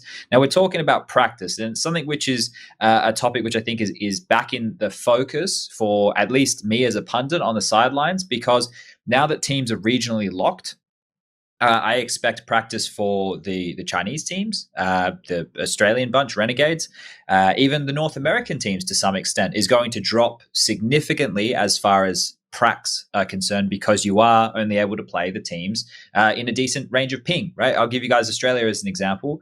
We can play against teams in Southeast Asia if we play on a Western Australian server, but everybody playing on that server, unless you're from Western Australia, will have like 80 ping. We can play with people in New Zealand, but we count them as part of Australia anyway. And there's a place called New Caledonia that a lot of cheaters in 1.6 would play pugs from. Now, that's about it. That's how locked that is right there, right? So when you look at the unfortunate change that COVID has, we're going back in time. And what I see happening now is the European teams, or the teams willing to practice in Europe, MIBR obviously coming over for Cologne, Complexity Boys obviously bringing Rush and Urbo out to Europe to play. With those things in mind, you guys are going to be ahead of the ball, Blame, at least as far as I look at it, if you do end up going back to North America to compete at all. So practice at the moment, let's talk about how it is now. For you guys, it sounds like, are you still playing 12 hours a day? No, right now I think we're playing 9 hours a day, but we also have a 1 hour break. Okay. So I guess 8 hours a day. So that's just a normal routine right now. Yeah, I think we play like 6 or 7 days a week though, so that's quite a lot in that sense. So I'll just give a little bit of my personal insight as well, because we can go back in time a little bit. So practice for when I was playing was basically there was a little bit of theory starting to come in. MIBR, when they were known as LG, they were the ones ushering in a lot more of the theory and making a focal of that. But teams were kind of just like grinding out a lot of scrims in a day, like playing as many scrims as you possibly could and doing your dry runs and having your personal prac. In terms of the way that practice looks now, like how are the days kind of divided? Or is there anything that is off of what I've just said there that there's more of a focus on, at least from the complexity camp or your camp? I can only speak on what we do, because obviously I haven't really played with other big IGLs and stuff. So I'm probably as curious as many other people what other people's kind of how they're doing it. But for us personally, we do 3 hours of talking a day, and then so like we meet at 10 to 13 is kind of like talking. And then we play 2 scrims, and then 1 hour break, and then 3 scrims, and then we talk a little bit and are finished. So from 10 to 19, and then kind of like how early we meet depends on how much I find in the demos at night. So I might watch a couple of demos at night and then find nothing, and then I know that I don't have 3 hours of talking to the next day. Then I might tell them that we're meeting a little bit later the next day. They might meet up 1 hour later or something. But if I have a lot to talk about and I have a lot to show, or if we made a lot of mistakes, then we would then meet up earlier and then make sure that we went through all of that. And if we ever have spare time, then we use that to drive on all our strategies, or like talk over theory, or like anything like that. Okay, so do you set like goals or anything within the space of a week or a month, or is it just every day constantly building to what you already have as your foundation? I think we definitely try to every day try to build the right way, but we always try to divide up the different days into different maps. And then we have some focus points on the different maps. So we always try to know kind of what we want to practice. So let's say we're going to practice Mirage, I might really want to focus on map control or on execute, something like that. And then we're going to kind of like focus on that in those scrims that day. But we're obviously not going to just do the same every round. We might just like make it look like an executor, then do mid control, or like go into a regular default, or go into slow default into mid control, or whatever that we might figure out. But really focus on that mid control. Like that could be one focus point. Okay. So, Striker, from like the interviews and reporting and stuff that you've done, have you had any, when you've been doing these, anything that sticks out asking about practice, or anything that a coach has said about practice, or any players, or from anything along those lines? Or is it all normally just tournament related stuff that you're getting? Well, I mean, we've also talked about, or I've also talked about, especially coaches around like how they tend to do things. And obviously the talks, like VOD review and talks and stuff like that has become much more of a standard lately, as opposed to previously. Teams really are kind of normal. It's pretty normal for teams to spend several hours in a day not actually playing at all, just looking at something, or just like somebody showing something, or just going through theory and stuff like that. All the potential rotations, not really playing, not really practicing, just showing each other stuff. So that's become a big thing as of late, for sure. So, Prof, in your tier 7 team, did you guys have any methods of practice that were different, or anything that you thought was good or bad, or anything along those lines? Look, like this is something I actually wanted to ask Blame. Like when you said that you wanted to practice, let's say Mirage on one day, are you actually able to like book out the whole day of just Mirage? And also, is it annoying to play like 6 maps of Mirage in a day, just like one after another? How does it work from that side? Because like from being a tier 7 team in the world, it's hard to find any good practice. Number one, just like being in groups, if you're not involved with people that know people. Like I know from from people I know, like the Serbian scene has always been like a lot better, and people are more connected because you have people like Janko and Nico that did good stuff. So it was easier for them to get into good practice groups and then get into better practice. But just even getting any practice, and let alone on the map you want, on the day you want, at the time you want, was like super hard. Is it different on your level? In Europe, it's not a problem at all. Like we usually do 2 maps a day though. So, and that's we need 5 maps a day, so that's pretty easy. So 2 of one of them and 3 of the other one. So that's really easy. I remember when NA, that was a big problem. I remember the first time when I came to complexity, I sent them over the schedule about how I want to practice 12 hours a day, and then they just told me like we can't do that because there's no team searching these times. And I was like, what do you mean by that? And they're like, there's not that many teams. And I was like, when we start a new team, I kind of want like 4 or 5 hours going through one map.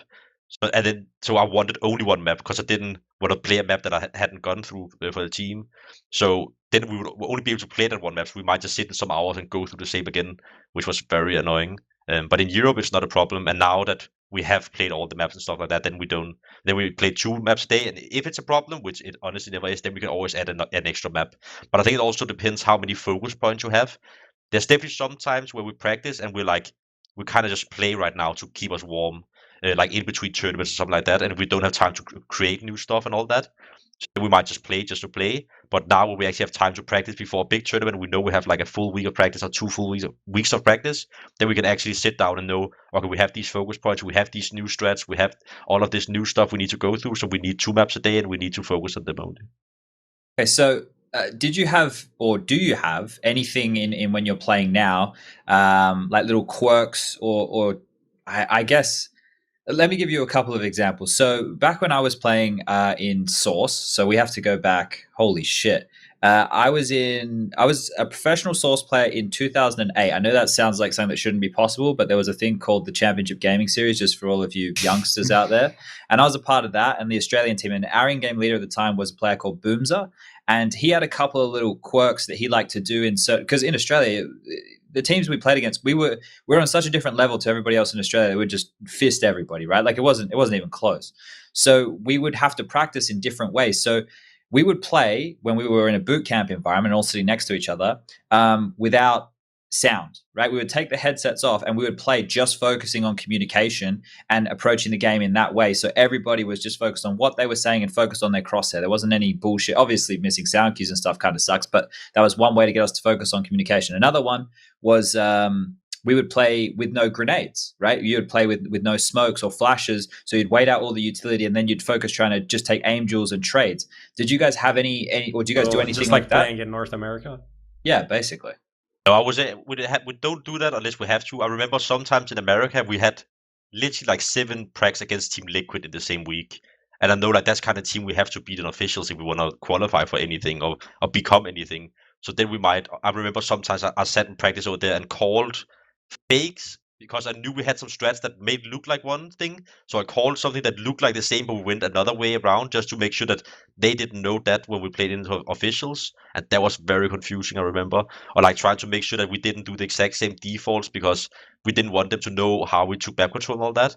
I think that was the only time where I literally had to change stuff just to kind of be prepared for them. But other than that, like we don't really try to like take anything out of it or anything like that. We do have some cool stuff in the complexity office where we can like turn the entire room completely dark or like turn disco lights on or like all of that stuff, or like make it very warm or make it very cold. So we've been experimenting a little bit with that, but obviously we haven't been there for a while, so nothing recently. But we have some cool stuff over there we can do, but nothing recently.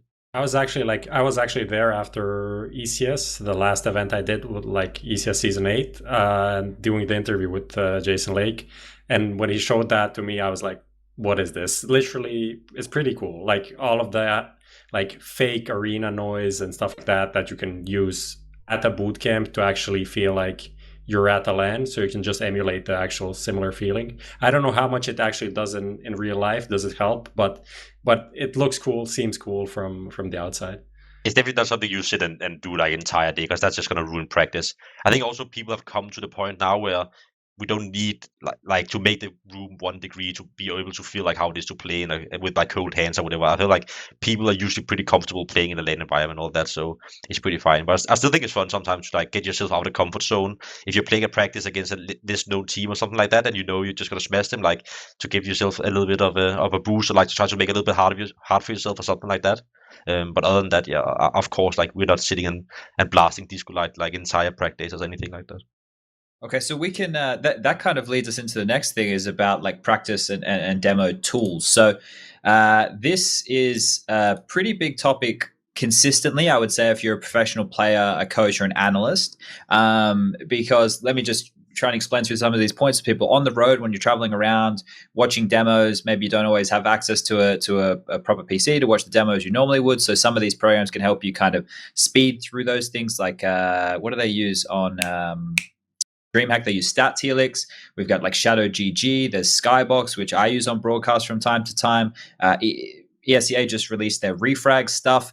There's a bunch more. You were talking about one the other day that was stats heavy. Prof, what was that one? Epic. No, No, I think that was just like more of a Pug thing. I forgot what his name, but there's also Noesis. That's like a web-based also demo tool. That's what I used, and I still use from time to time. It's pretty cool, just easy to use, makes it fast to actually go through demos, and gives you stats as well, like entry frags or whatever, flashes and stuff like that. Of course, there's a lot of these things that now are on HLTV in the game client and at other places, but like a year or two ago weren't there. So it's pretty cool.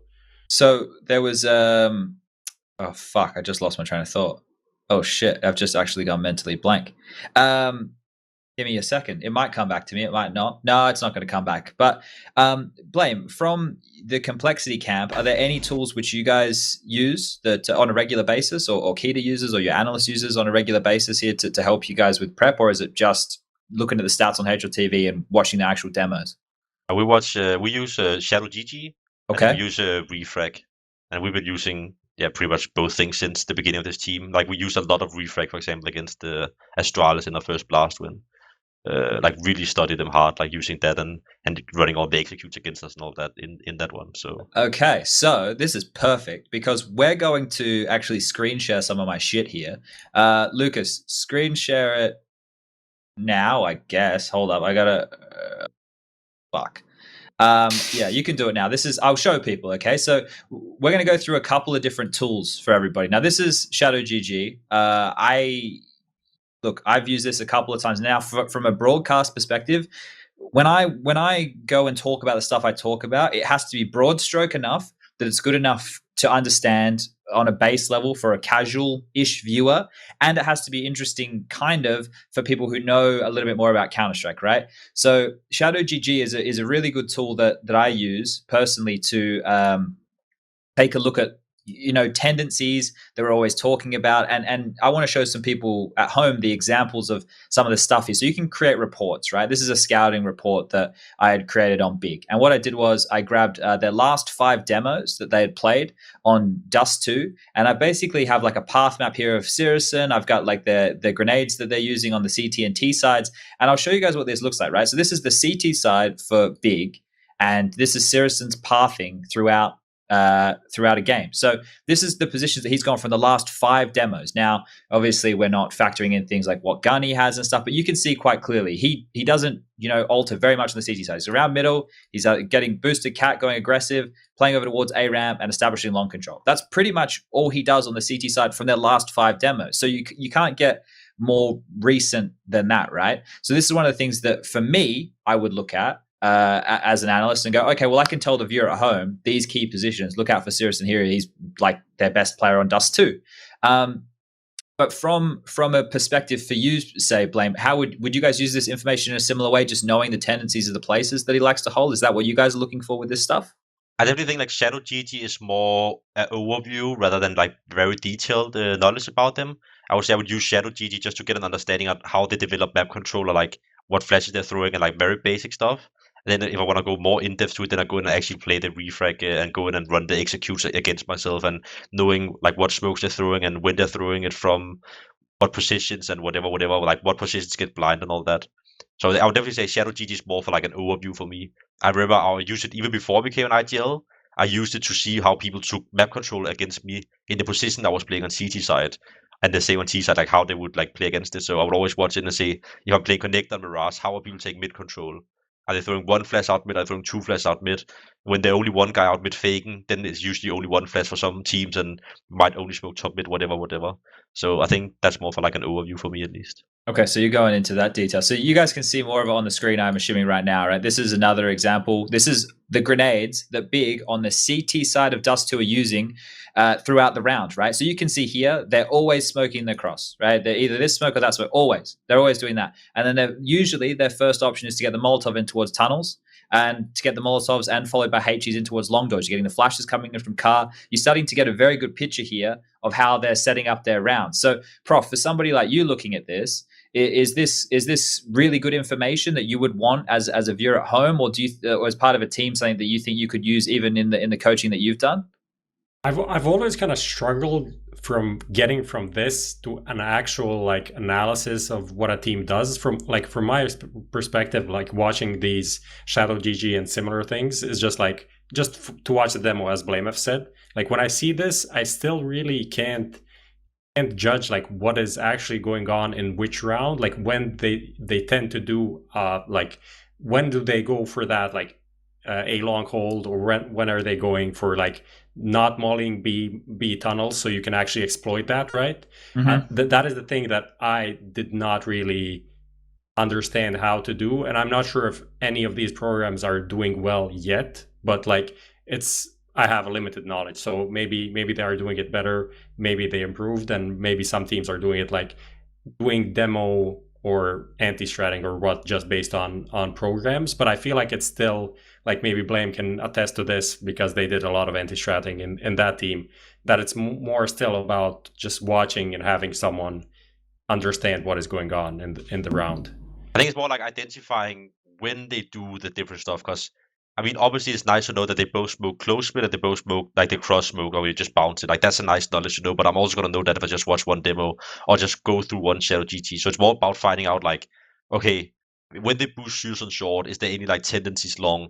And now I know Big knows how to molly long from the car. So no, like the molly indoors going to come every round, even if they boost him short. So that's not a tendency. Like, do they molly every round on B, or do they smoke every round? Or is there any tendency, like if they're playing 1 in B or 2 in B or anything like that? So I think it's way more about like finding the tendencies, like finding out like what can this, like when does he go short? Like when does he play passive like this? Like when does he peek mid? Does he peek mid every time he knows that we don't have an orb? Because then I might just tell him like our orb to get like a hero orb or something like that. So I think more about finding tendencies like that. Even though like, it's very helpful, of course.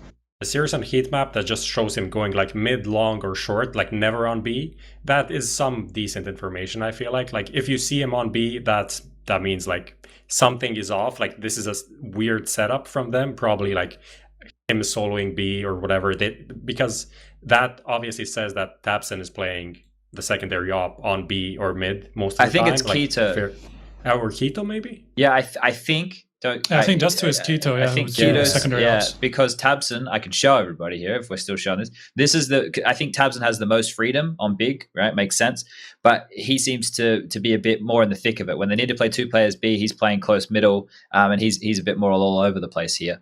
But yeah, like I get where you're going with that. Those things you can learn and generate very quickly. Like I said, I only took 5 maps, and I thought that 5 was a pretty decent sample size. Lucas, take this off the screen now. I want to just set up another one right here. So cool. So Skybox is another one that we use on broadcast to show. And I don't know if you've had the opportunity to play around with this or not, Blame, but this one here, it's going to take a second to load, so just give me a second, everybody.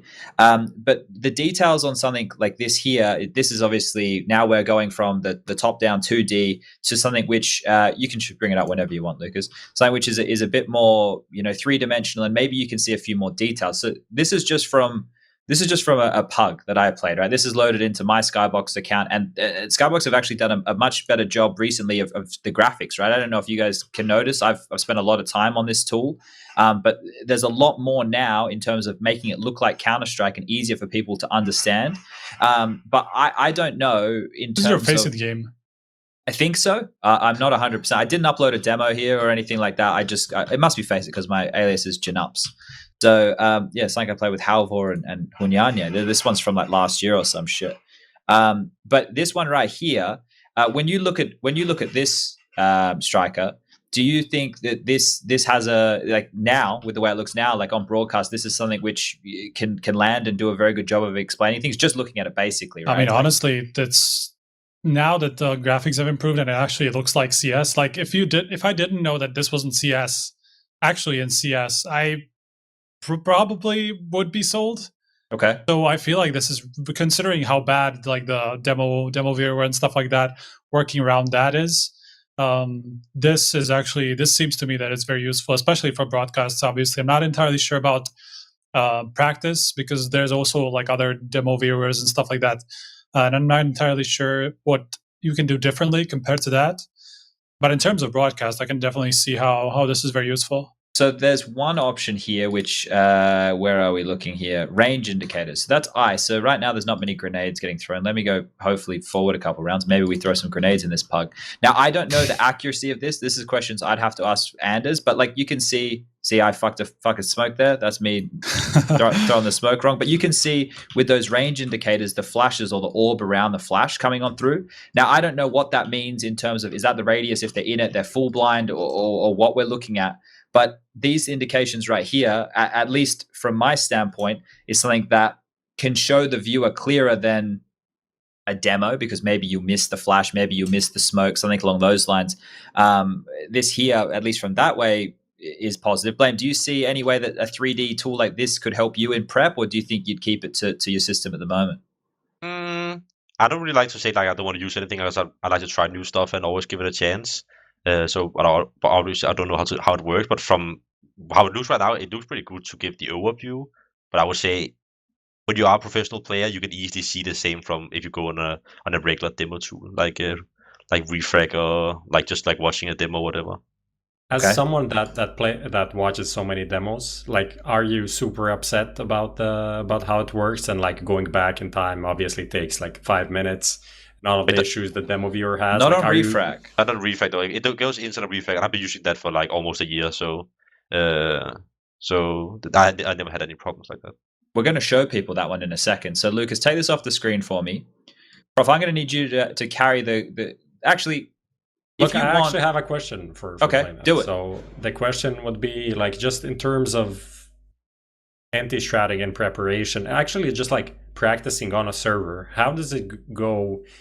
Like you're obviously playing, you're doing some stuff, you figure out like, this went bad. Maybe you don't see some things that went bad. Like, do you have like a notebook so you're like tracking down, writing down what's going on?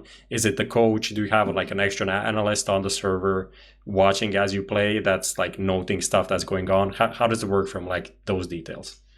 I think we have a coach, and then we also have an assistant coach / analyst who's on the server with us when we practice. So we have people who can like note it all down, but I think a lot of times we will talk about it in the moment. If something goes really wrong, then we'll just like take a pause in the practice and talk about like what happened and how do we fix that. And then sometimes we might run an execute, and some guy might keep running in and dying in the same execute, be like, he's never blind here. Then I'll make sure to like change the flash or something like that. So then people are really open about just saying it straight up. But yeah, we don't really sit and like write down every single mistake. We're more gonna like talk about the overview after the practice. Like, then we feel like there were some major issues with how we played, because obviously sometimes you can get countered with what you're doing. Like, just because you lose doesn't mean that what you're doing is not good. Like, it could also be the opponents doing something that was better or something like that. What about you were talking about having an extra person on top of the coach on the server? I know that was kind of a big topic. I don't remember when this was. I think at some point last year. Yeah. Where people were kind of complaining about this, and then teams potentially using it as a way to scout other teams. Obviously, like the extra person has time to note things down about the other team and try to anti-strat them in officials later. So was that something that you've kind of gone up against in that time? I think in America it could be a problem because you keep playing the same team. So if I play Liquid 7 times in a week and they sit with a secondary coach, then I would understand that that's not nice. There's also some teams who told us that we're not playing against you if you have your second coach in there, then we'll like just tell them like you're not in this scrim, and that's totally fine. If like we respect that if people tell us that, we don't mind that. But I would say in Europe we might play maximum 2 scrims against the same team in a week on different maps. And there's no way they know how we play out of like one scrim against us. So then I think it's totally fine if people have another guy sitting there and if he's helping. I know our analyst is not sitting there like analyzing other people. He's more focusing on all these things I can't see. So he might focus a lot on the outer positions or like other people that I'm not taking map control with. Or in the set strats, he might make sure that people are actually throwing the stuff they need to throw and all that. So he's like looking at those kind of things instead of sitting and taking notes about the other team.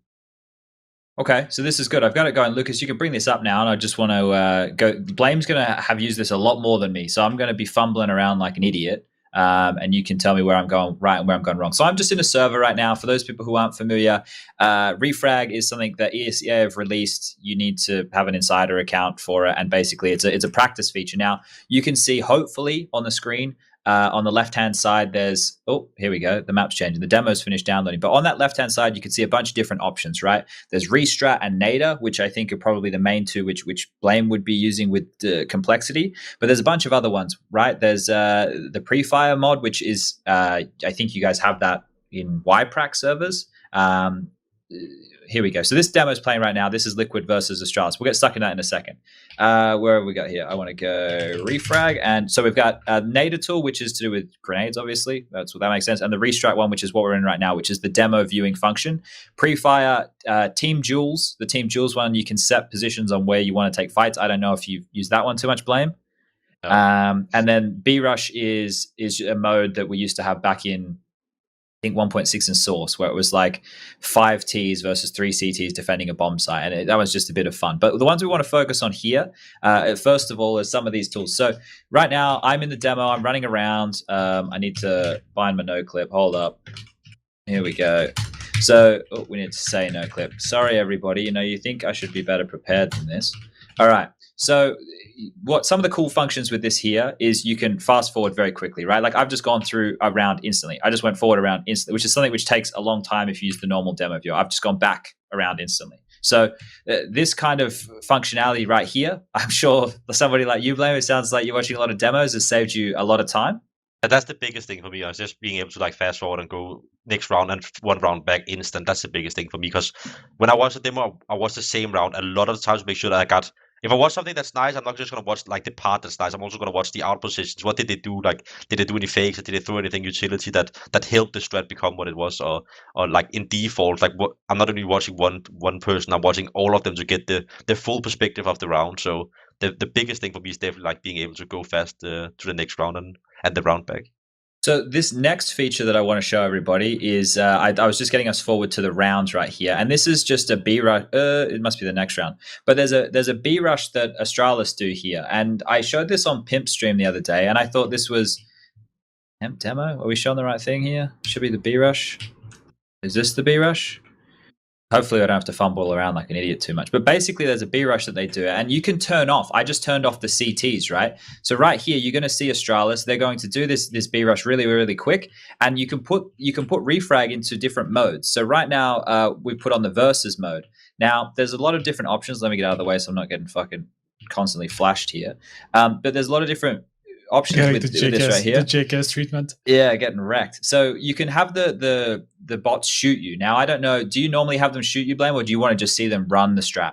I just want to see them run the strat. I think honestly I have a really good example of this, because I don't want to say abusing this, but I've been using this a lot against other teams. But the best example was in the final in Blast against Vitality.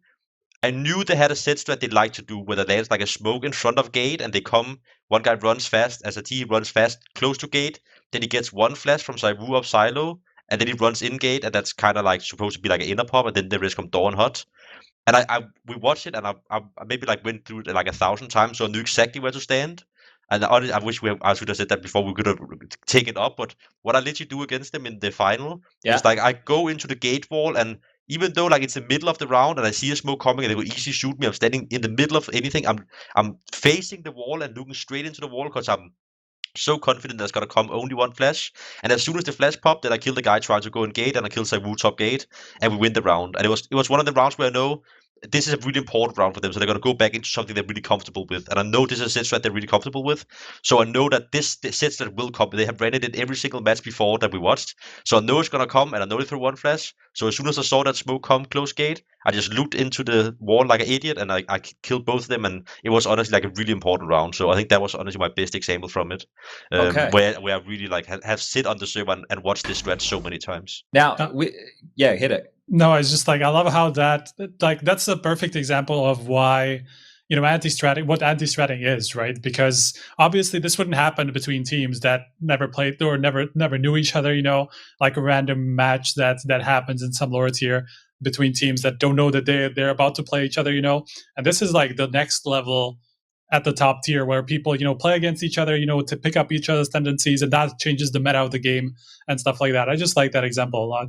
Did you guys also do that to FaZe a bit when you were, because I noticed that you had like when their deep wall smokes came out, the 2 to cross and then the 1 for garage, that you would throw like a perfect pop flash on the right timing? Is that something used against them as well? I mean, I don't want to like sit and say too much and stuff like that, but I think Poise was literally like wall banging the guy lining up the smoke. Yeah. So that was us going in and telling him, if you stand like this and shoot like this, then you're gonna wall bang the guy lining up the smoke wall outside. So we had a lot of fun stuff. And we also knew that when they throw the EG smokes, we call it EG smokes, like they close one to the gate. When they throw that smoke wall, they What's always gate? Can you explain main. which? It is main. Main, like when they land, so you can go close to them and kind of walk under heaven or kind of walk into warehouse outside of nuke. So when they threw them one, they always run with them. Like they never wait for them to pop. So we knew that if they did it slow default and then they went outside, went quiet, we knew that was the preferred smoke wall. So I just told my Auber to stand up heaven ready with the flash. He could also just get killed, and that looked so funny when we watched it back. And he was just standing ready with the flash because we knew the smoke wall was come. Yeah. And as soon as I heard a smoke being thrown, I didn't wait for it to pop. I just called the flash and then went through and killed, I think, 1 or 2. And I actually did it the same thing next round, but then I died because they were ready for it. So that was pretty stupid by me. But that was also like we watched it, and he was like wall banging the guy lining up his smoke and stuff. He was freaking out. It was pretty funny. This is pretty satisfying, isn't it? When you actually get it right, that when you see this in game happening. I think we're really good at identifying what teams we can count on doing the same stuff. Like we don't just watch like one strat and be like, okay, they're probably gonna run this the exact same way. But if we see a team run the exact same strat a bunch of times, then we might do it. Or we saw that FaZe really prefer to always do that smoke wall late round, so we were pretty confident in that as well. So I think we're really good at identifying when we can actually count on the anti-strat like that, and when we cannot count on it. By the way, since Sponge is in the game, I guess it would be nice if he tried to actually hold down this execute for once, like one attempt. Let me show. Well, this is what I wanted to show people at home, right? So as Blame just said, that they're going to be doing it in the sense that they're just watching and looking for the gaps. But for the people at home, right, who want to kind of get a feeling, like I did, I turned the CTs off, so liquid are turned off. Now this is the T-sided execute of Astralis onto the B bomb site, right? You guys have seen it happen a bunch of times. You see me get shot, they will shoot at you, right? The bots will shoot at you, and you can change the difficulty level to different things the ESEA have coded. But you can see right here, I'm completely blind and dead. Like obviously, I'm not throwing a Molotov, I'm not going to any positions, but you can actually start to get a feeling of what it would be like to try and hold against this type of an execute, right? So I think that these elements right here, once again, for the as Blamer said, this is fantastic for him and watching and going through the demos. But from a broadcast perspective as well, showing people just how flashed I am, like just how pushed out of places by utility I am, it gives them a better understanding than what we're currently doing on analyst desks to do with those details there. So this was another one that I wanted to dive into. Are there any other tools here, Blame, that you use with the demo stuff, or is that basically it? I would say, like, also, by the way, like, all of this stuff always by coach does. I don't really know how everything else works other than, like, going fast forward in my own demos. Sure. Like, all the other stuff he's fixing. But we're using our own, like, against ourselves. So we test our own executes against ourselves. So I'm going to, like, load the strat, and I'm going to, like, a nuke, for example, like, if I have an inner strat, I might just load and say, like, hey, like, the 2 inner guys go in and hold inner right now. And I'm going to run a strat, and I want to see if the way you approach it is actually good against it. And then I'm going to be like, whoa, that was easy to counter. Then I know, like, okay, we need a flash here, something like that. Sure. So I always run our own strats against ourselves. And we actually practice that a lot. So if there's some days where we have a lot of spare time, we might just sit and run our own strats against ourselves. This is honestly like having an entirely having an entirely like extra team who will just run things about your own things against you, but you actually don't need the people for it. Like usually people, you know, some teams will usually do it the way that they're going to go like 3 against 2. Or just like one guy holds in the site and the rest just like does the execute or whatever. And obviously this completely circumvents that. Like you can do that on your own and have the entire team, you know, playing against it too. So this is just such an amazing tool. Now this feels like a fucking CS revolution. Like this is the next step. Like I like you said, you've been using this for like a year almost already. Because I think a year. It has only been announced kind of month ago or something like that, or 2 months ago publicly. Yeah. So like I didn't know this was a thing. Just I don't know how many teams are using this. What hasn't been really talked about much. But if people are if they aren't using it, then obviously like they're just losing out because it seems like super sick. But overall, the quality of CS that we're going to be having is just going to be insane because people talked about like academy teams from the perspective of, oh, we'll have someone to practice against, someone to do executes, blah, blah, blah. And this allows you to do a lot of those things without extra people, which is I would say that it's very time consuming. Like it's very, very, very time consuming. For example, in any of the strats where I test in where you get blind and all that when I play against teams, we never do that with any of the players from the team because we want them to just focus on the game only. So that will always be like me and the coach who goes in at night. And then he'll be like, hey, they have those 3 executes. I want you to go in and make sure to test them so we know exactly where to tell our mates. And then we just tell them, hey, they just believe in us. So we tell Navon, you have to stay in this position to not get blind if they do the in-execute.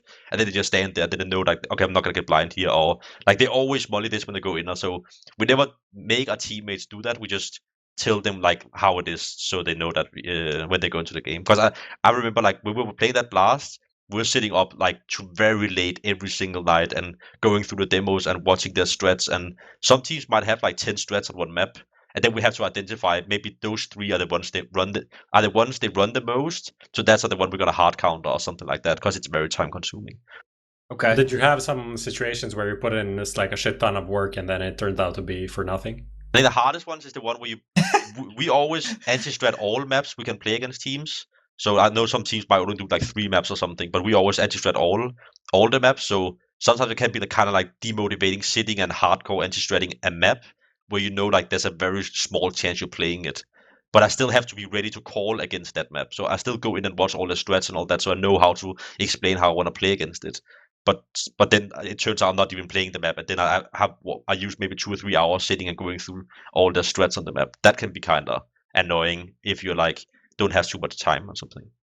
So with this next one, because we're talking a lot about counter-stratting and looking for tendencies and practicing against your own strats, this one here is one that back in my day and back up until quite recently, until Valve started adding some commands, finding grenades was fucked. Like you would sit there for hours trying to work out if you could do it. Now you can see all these on the map. I don't know if you guys have seen me running around, but basically these are grabbed. These are the most popular smokes that people are throwing in the top tier demos. You just come to it. You can press E on it. I can press where to throw it from. It will teleport me in the position. It'll stand me where I need to go. It tells me it's a jump throw, and it's simple as that, right? Like you can learn the smokes that quickly. But there's also another feature here. Let me see if I can remember how to use this. Grenade finder, right? So this one right here is one that if you want to get creative, if Blame's sitting there at night, you know, and he's fucking, I don't know, drinking his protein shake or some shit, and it comes to him that he wants to have this smoke land for whatever reason, right? I don't know, maybe someone's AWPing from here, but Blame wants the smoke to land right here, right? You can come in the server and you can set the M position, and we want to throw this smoke from cover behind T-Red, right? And you stand and you go, okay, well, this is quite an easy spot to line up at, and I'm safe here. My teammate has me covered, so I'm going to come here, and I'm going to set the start position. And then I'm going to hit find. And now the server's going to lag a second because what it's doing is it's working out all the different angles and all the different ways that you're able to throw this smoke, either a jump throw, a crouch, you know, whatever. And it'll find it for you, hopefully, if I've done this correctly, relatively quickly. So we're getting there. Okay, so you have, here we go. I have 3 results. So let's look at the first result. What? Second result? No? Okay. I've done something wrong here. That was great. Like it was almost going to be perfect. But basically the point here is if you use it properly, like I said, I think I fucked it again. But the point here is that you can find these smokes. And if I had shown it off, it would have been a great little sales pitch, even though I'm not a salesman. But you guys get the point. Now, Lucas, we can take this shit off the screen for now. We can get back to the conversation we were having. Are we off? Look, almost, Punch. Almost. It was almost good. It was almost good. But basically, with that there, you can you work out smokes, flashes, nades, Molotovs. You can do the lineup commands. You can do all those bits and pieces, right? And there it is. Is that the first bits and pieces of the I was episode? going to say, I think this is the first time you said it all show. That's not bad. So I'm glad that we almost got through the whole show without saying it a lot. Now we showed, what did we show? Shadow GG is a top down. We showed Skybox, a bit more 3D, a bit more pretty, and now we've shown Refrag. Now what are we at? We're at 9:42. We've been banging through this here, so we're going to kind of start closing up this talking about practice stuff. Blame is somebody who has a fantastic work ethic, right? And I've seen people who are apparently throwing around a lot of advice on Twitter today. Apparently, people in their 30s are telling people in their 20s. Some shit. What advice would you have for teams and players from your knowledge of getting started? And if the answer is just play 12 hours of Counter-Strike a day, that's a good answer too. I think it's most about take it serious. I see so many people treat Counter-Strike like it's just a fun game and you just need to have fun. And if the thing is not fun, then you don't have to do it or whatever. But I think you should always treat it as a professional sport and treat it as a job if that's what you're trying to become, a professional athlete.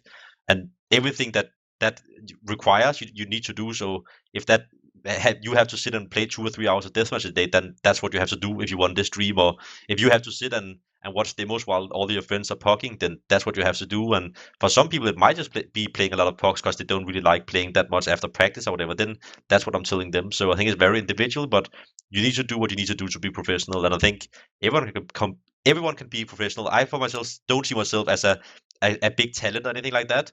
I am by far like one of the worst players, like mechanically and all that everyone I played with. But I think I make up for it in some of other aspects in the game, because I know I can work harder than make up for it in other aspects. But yeah, you need to treat it very professionally. And I see so many people, like, it's one of the one of the biggest problems I had, honestly, with so many players I had in the past. I'm not going to mention any names, whatever, but so many people treat this as just like whatever, and it's not like that. It's a big opportunity, and it's a big dream to be able to live like this. So like, I always have had some clashes with some people who just took this as a video game, which I don't think it is. Yeah, no, that's a very good point right there. Every time I watch the Vox Eminor Road to Katowice video back in 2015, and I tear up, I well up, because it's serious shit, and this is people's lives. So take it seriously if you want to be a professional Counter-Strike player. Good advice there. Now we're going to move forward to the prediction time.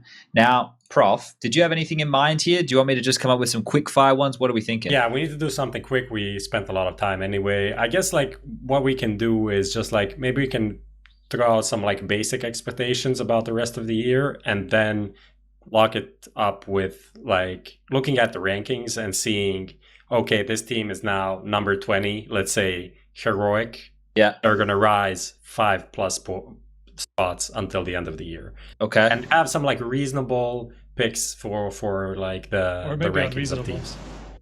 What? All right. Well, let's maybe unreasonable. Let's do this, right? Let's start real broad. Let's go between now and the end of the year. Do we think there are, well, we kind of did this last time, but let's double down. Do we think there are going to be any LAN tournaments? I'm going to go with no. I already said last time that I do think that there will be some. Okay. Maybe not at the top level, but I think there is just going to be some like lower tier that's going to do LAN tournament.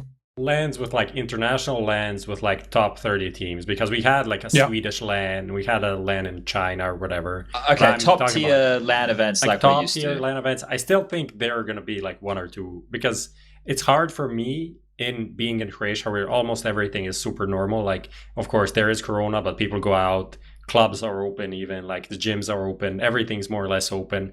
It's hard for me to see how someone would not make an international LAN. At least, but this is the 4 case. or 8 teams. But not go into the same discussion. I think it's going to happen. What does Blame think? That's what I want to hear. I don't really think so. I think it's also so hard, because if you want to have an active tier 1 tournament going on, then you need to get the people from America over here, and some people might not be able to do that or want to do it or blah blah blah. So I think honestly, like, the most tournament organizers would wait until they can get a proper tournament going, instead of maybe settling for a little bit less just to get a tournament.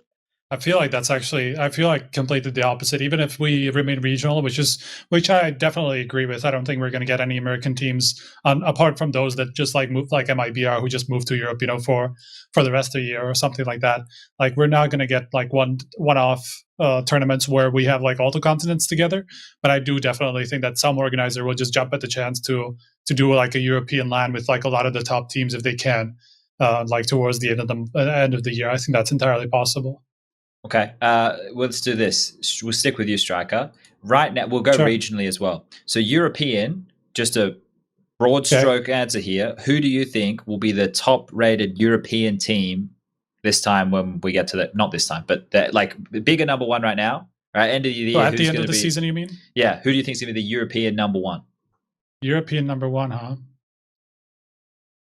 I think it's. I mean, the easy answer.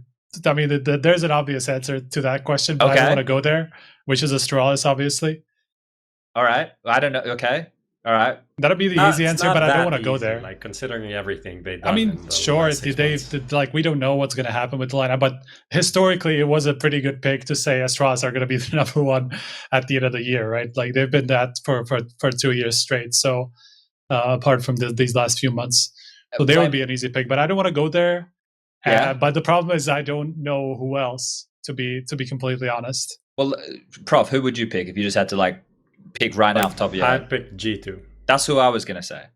I was going to say G2 as well. If you're going to pick G2, then I'm going to pick Astralis. Okay. And fuck you, Strat. Pick someone else. To be fair, G2 would have probably been my second choice. Either Either you can them pick or complexity for blameF, please. But that's what I was going to ask Blame, and I feel like Blame, you're going to say your own team, right? And no, I think if I had to pick a team, like based on how it's developing right now, because I think everything would change if it all of a sudden went back to LAN tournaments. It would definitely change like who would be a better. But right now, I think Vitality is showing a very consistent play style and consistent progress, and I think that's something that's going to be very rewarding when you're playing online. Teams that consistently like make deep runs and consistently put up good numbers and all that. So I think they are probably one of the teams that I look to who they play very consistent in the way that their play style is. They don't rely on a lot of individual skill, in my opinion, even though they have Saiwoon or whatever. So I think that's one thing that's really important when you're playing online. Okay. They're saying if it remains online, Vitality will be the best. Essentially saying like Shocks and RPK are onliners. That's what I'm hearing from what you said. No, not really. The way they play the game is just way more consistent. And I think that's very rewarding when you play online, because I think a lot of online people might rely on more individual skill, have a harder time keeping that up if there's less motivation to play or anything like that. I knew you commented on this a little bit earlier about Big, but what do you think that this is sustainable for them? Can they keep winning? I don't think they can keep being number one, but I definitely think they deserve to be like keeping like maybe a top 5 spot or whatever. And the biggest reason for that is like when I watched them play, like I watched the demos of all the maps, and they don't play bad and they don't play like untraditional. They play very smart Counter-Strike, and I always, every time I watch that, I'm like, I'm seeing like 4 different smokes that I've never seen in my life. So I'm very impressed with that. And I think like when you're that innovative and you come with new ideas and all that, I think that's something that you can keep on doing. But if I see a team who just like walks in contact like on sites every single time, just do headshots, then I'm like, that's gonna get countered eventually. But it's harder to counter proper team play than it is to counter individuals. Okay. So, well, yeah. Fuck. It's hard to account for the form, right? Here's one. Blame, we'll start with you this time. Do you think FaZe will have another roster change before the end of the year? And let's just assume that BMAS is still on the roster. I mean, on top of you BMAS? mean like if BMAS goes out, that is a roster change? That's what I understand. I would say I kind of wish they would, because I think they need something new. But I would say like with the way I see like all of those big names who's on the bench or who doesn't have a team right now doesn't join new teams, it kind of make me wonder that the Counter-Strike isn't really in a state right now where organizations and stuff goes out and spend big money, which some of those potential players who could make the team better, I think, would probably cost a lot of money. So I would say they probably don't. They're not going to end up making a roster change, even though I think they should. I wonder if KRB could be potentially the discussion for FaZe. I was just thinking about that, but at the same thing, I don't. Because he's not like the only actual star that we have kind of on the market, right? Because as far as we know, he's out of a contract and everything like that. So he's like the obvious choice. I just don't see him fitting in teams. the Olaf role. I think that wouldn't work with him at all. So that's the issue for me there. But maybe they shuffle something around. Do you think a change is coming, Prof, from FaZe? Yeah, now the end of the year? It's just about the money. Obviously, the Alex thing was expensive, and then who do you get? Because they are not going to get like someone that is just like meh. They're not going to sign Nitro, let's say. Even if he wanted to come to Europe, I don't think it would. Actually, that would actually maybe to be be honest, fit. yeah. But like they need someone big or just another like FPL player that they can try out instead of BMAS. But at this point, they might as well give him some more time and see if he develops into something more. So I actually don't think it's going to happen until the end of the year. Strike, are you on that, or do you think differently? I'm sure that they're looking. I'm sure that they're interested. But yeah, same as Blame. I'm not completely sold on teams being able to buy anybody out. So unless it's a KRB, or honestly, unless it's KRB, I feel like it's not going to happen. Okay. What about this one for you, Striker? Do you think Navi will win their regional RMR event next time round? It's actually been announced recently, kind of at least. Well, yeah, that's IM New York, right? Yeah. IM New York, CIS. Can I just explain this to people, because I saw some questions? Go for it. Why is it still ESL1 Cologne? Why is it still IAM New York?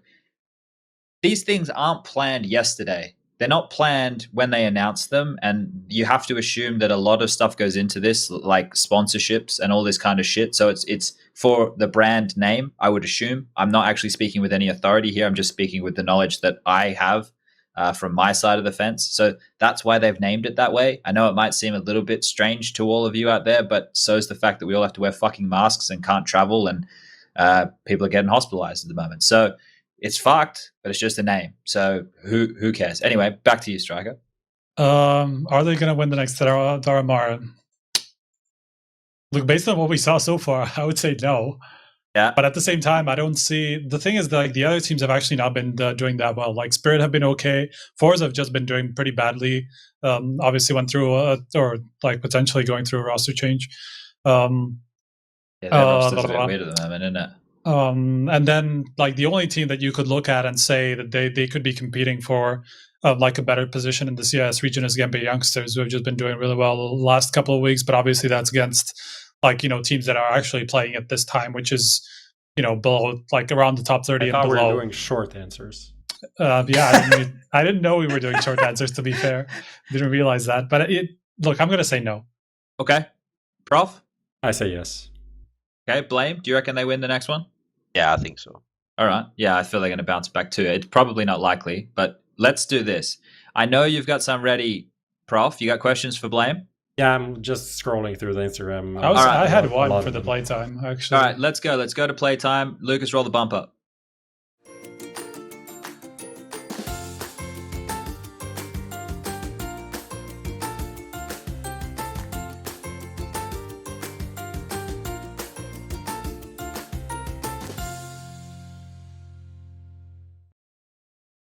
And we are back. All right, ask the question, Prof. It's the one everybody at home wants to know. Ask how much can you lift, bro? That's a very wide question. It's a broad question. Yeah, you just need to, like, give your, like, best numbers for whatever you want. The thing I'm probably most proud of is I benched 190 kilograms one time. Holy shit! Jesus fuck! And yeah, that's my best one. There was a guy in chat saying you could bench the whole podcast, but I don't think. I think we were a bit over 190. I weigh 72. What? I weigh 72 kilos. Only? I'm close to 80. Yeah. Like, it's gonna be too much, boys. It's close. Yeah, it is not close. That far off. To be honest, if we all lose, if we lose a little bit of weight, it might be all right. So I had a serious one on that topic. Like, how long have you been, like, working out at that kind of rate for? Right? Because you're obviously a big boy, right? That doesn't happen overnight. I started working out. I tried to work out, like, from home, like, a little bit before I turned 15, because in Denmark you had to be 15 to be in the gym. So, like, at 14, I think it was, like, my mom bought me a bunch of gym gear, like a bench and some dumbbells and a pull-up bar. That's just, like, very basic stuff. And I started training at home, but obviously I didn't know what I had to do. And then when I turned 15, on the day, my mom bought me a personal trainer and a gym membership so I could go down there. And I wanted, like, I told her to, like, that's my biggest wish. So it wasn't like she forced it. Like, that was my biggest wish. And she said I had to wait till it was legal and blah blah blah. So she did that, and then she bought me a personal trainer because she wanted to make sure that I actually knew what I was doing, and she didn't want me to hurt myself. And then it's just like, it started out as everyone else. Like, I wanted to have some abs for the girls, and then I became bigger and bigger. And then all of a sudden, it wasn't really like, it wasn't just training. It was like a lifestyle. I liked pressing myself and putting myself under pressure. And it was just I think it taught me a lot about, like, discipline and hard work, because no one saw me when I went to the gym, like, 1 hour before school just to do cardio, and then I went to school, and then I went to the gym again, and then I went to my job, and then I went home and did homework. So no one sees what you're doing when you're doing, like, bodybuilding. You're just doing it for yourself, and no one really recognizes how much hard work it goes into it. So I think it taught me a lot, like, moving forward. So, and I'm 23 right now, so I've basically been working out, I would say, pretty seriously for like 8 years. Yeah, I want to grab this a little bit more, if you don't mind. Now, the work ethic that you, the work ethic that you must have had then, and the work ethic that you have now, where has this come from? Do you have, like, an addictive personality or some shit, or are you just get, like, fully focused on stuff? Like, I think people I personally am super envious. Mate, I couldn't even get out of bed today because I was being a fucking mopey little bitch. So, like, what's going on? Where did you get this kind of laser focus from? I think it comes from different places. Like, I knew, like, bodybuilding, like, my mindset was back then that even if I had the worst day of my life, or I was bad in school, or some people hated me, whatever, I still went through the day and knew that I progressed in my personal life because I did what I was supposed to do. I, like, force fed down 8 meals a day or whatever I had to do. So I knew like at the end of the day, like no matter what happened, I can tell myself like I had a good day today because I progressed in life. And it was the same like when everyone else went out drinking and stuff, and then I didn't drink anything throughout my high school. Then I would still be like after the party, and I would go home and I would have eaten all my meals. I would still be like I had fun, and I also made sure that I still progressed while everyone else is like wasting their life or just useless stuff, in my opinion. So I think it just kind of came like that from that, and then Counter-Strike was just a passion. So I was just find it very, very funny, and I think even though I might be working hard in Counter-Strike, it's like stuff I enjoy doing, so it doesn't feel that it's not like hard for me or anything like that. Sure. Sounds to me like you've been really focused from a fairly young age. You were saying that like even at 14 you wanted to start working out, right? And or even did at home. Do you feel like the work ethic is something that you can teach, or do you feel like you kind of have to have it in your genes or in your blood? For the lazy people out there that potentially want to improve, you know. Look, I'm one of those lazy people, by the way. Like like it's so hard to especially like in terms of working out, but you know, in general, it's just a difficult thing to get yourself to do something that you don't want to do, right? So I think it's all about mindset, honestly, and I think it's very like personal and individual, because I remember I had some friends back then also who were working out with me, but I grew way stronger and way bigger than them, like faster than they grew, and they would be like, it's like, are you like, what's happening? Like, how can you do that every single day? And so that I was just like, it's just like unfortunate for you, bro. Like every day you're not working out, I'm just getting like way ahead of you, and that makes me happy. And if you wanna sit there and be lazy, like that's up to you. I honestly don't really care about it, but I'm gonna do this, and if you wanna follow me, then you can follow me. But if you wanna stay where you are, then you can do that. So I don't really try to like force it on other people, but I do think some people might get a little bit inspired if they see it, or a little bit motivated by it. But I don't think you could teach like a hardcore mentality to anyone else. I think that's kind of something that comes from within. do you feel like that's out of competitiveness, or is it really just personal improvement, I guess? Because a lot of people just do this kind of stuff, you know, to match up against others, as you were saying, but that doesn't sound like that's the case for you. When I came into the Great Dane scene, I started my routine with like 3 hours of deathmatch every single day. So, and back then I wasn't really trying to compete with it. I didn't do it because I wanted to beat this guy, or like because I wanted to be number one in the world. I genuinely did it because I really wanted to be good at the game, and I had some people like telling me I was cheating, so I wanted to like prove to people that I was actually legit. So I feel like kind of come from a personal level. His reaction when you said 3 hours of DM. No, my wrist just tenses up because I get bad pain in my hand now when I play Counter-Strike for too long because I'm old. Or maybe I don't look after myself. But yeah, I was like, holy, 3 hours of deathmatch. Like, fuck.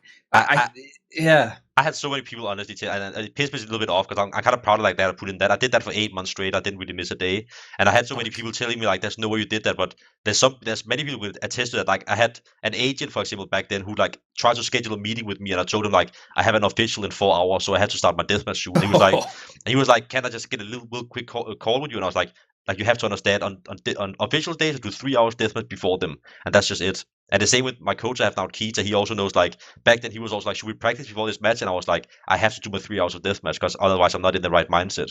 So he would make sure that we didn't practice before officials and all that. So people, like, some people might actually call me out, but honestly, like, I was streaming a lot of it back then and all that. So I believe you, man. I have no reason to doubt what you're saying. So I'm all in. I'm fucking loving hearing this stuff about, and I'm loving it because it doesn't exist in me. But like knowing that it exists in somebody else who's passionate about something that obviously you're much more passionate than I would, because I would have played as much as what you were saying. But to hear that kind of stuff, like that's what it's about, right? Like dedicating to yourself to something in such a way that that's all you're focused on, right? I remember what you're talking, like the level of obsessiveness that you must have is what I would have had during my period in high school, where I turned to Counter-Strike because I lost my group of friends. I got bullied and shit. I was a little bit chubby, but I played Counter-Strike because I could be somebody in CS. You know, I could beat people, or I could be in a team, or you could make friends throughout that kind of stuff. And I would obsess over Counter-Strike. I remember, like, in all my notebooks, like I'd be writing down strategies and shit, or coming up with different ideas, or I'd be sitting there. I remember vividly, like, taking a shit, just wanting to get back to my PC and try and play Counter-Strike, right? And you've been able to hold on to that for a prolonged period of time and become, fantastic at the game at your level. So that's crazy, and I'm in awe of that right there. So that's really, really cool. Prof, do you have any more questions? I'm sure just wanted to mention like what Blame said about like progressing in life, and that being a concept he was aware of at like 16. That like I think about it now, but when I was like even 20, it wasn't something I was thinking about like ever. Like progressing, like evolving as a human being. It's just like you do your shit, you go on with life, you eat, drink, go out, get drunk, whatever the fuck is going on. It's just like going through the motions, not really thinking about any of those things. So like when you get into that mindset as like a super young, literally a kid, I feel like that's almost like cheating for like long-term success. I don't know what else to say. It's just like people like that are the like Lewis Hamiltons and the like the Michael Messis and shit like that. Jordans Just like super focused since young age. So good for you, man. If but there are a lot of questions though, just on the other side of that about like burnout and stuff like that. Like how do you personally, even like physically, if you're playing 3 hours of deathmatch, is there something you need to like take care of? Do you need like small breaks or like every 15 minutes or something like that? And long term in terms of playing, like how do you escape the burnout which people are crying about all the time because we're snowflakes, right? I mean, it's a hard topic to me to talk about because I'm in such a different opinion than what everyone else is. Like, I know I cannot be burned out. Like, I used most of my holidays sitting and watching demos or watching VODs or doing everything. I remember, like, I'm talking a lot to Peacemaker and stuff, and he was kind of like, I saw he was like watching demos, so I kind of wanted to flex him, and so I sent him a screenshot of what demos I've watched like the last 7 days. And I remember there was like a screenshot of like, I think like 39 different demos of me watching in my first week of break. Because I don't really take a break. I use most of my break to sit and go in on every map and find new stuff and all that, and then just like playing some for fun and all that.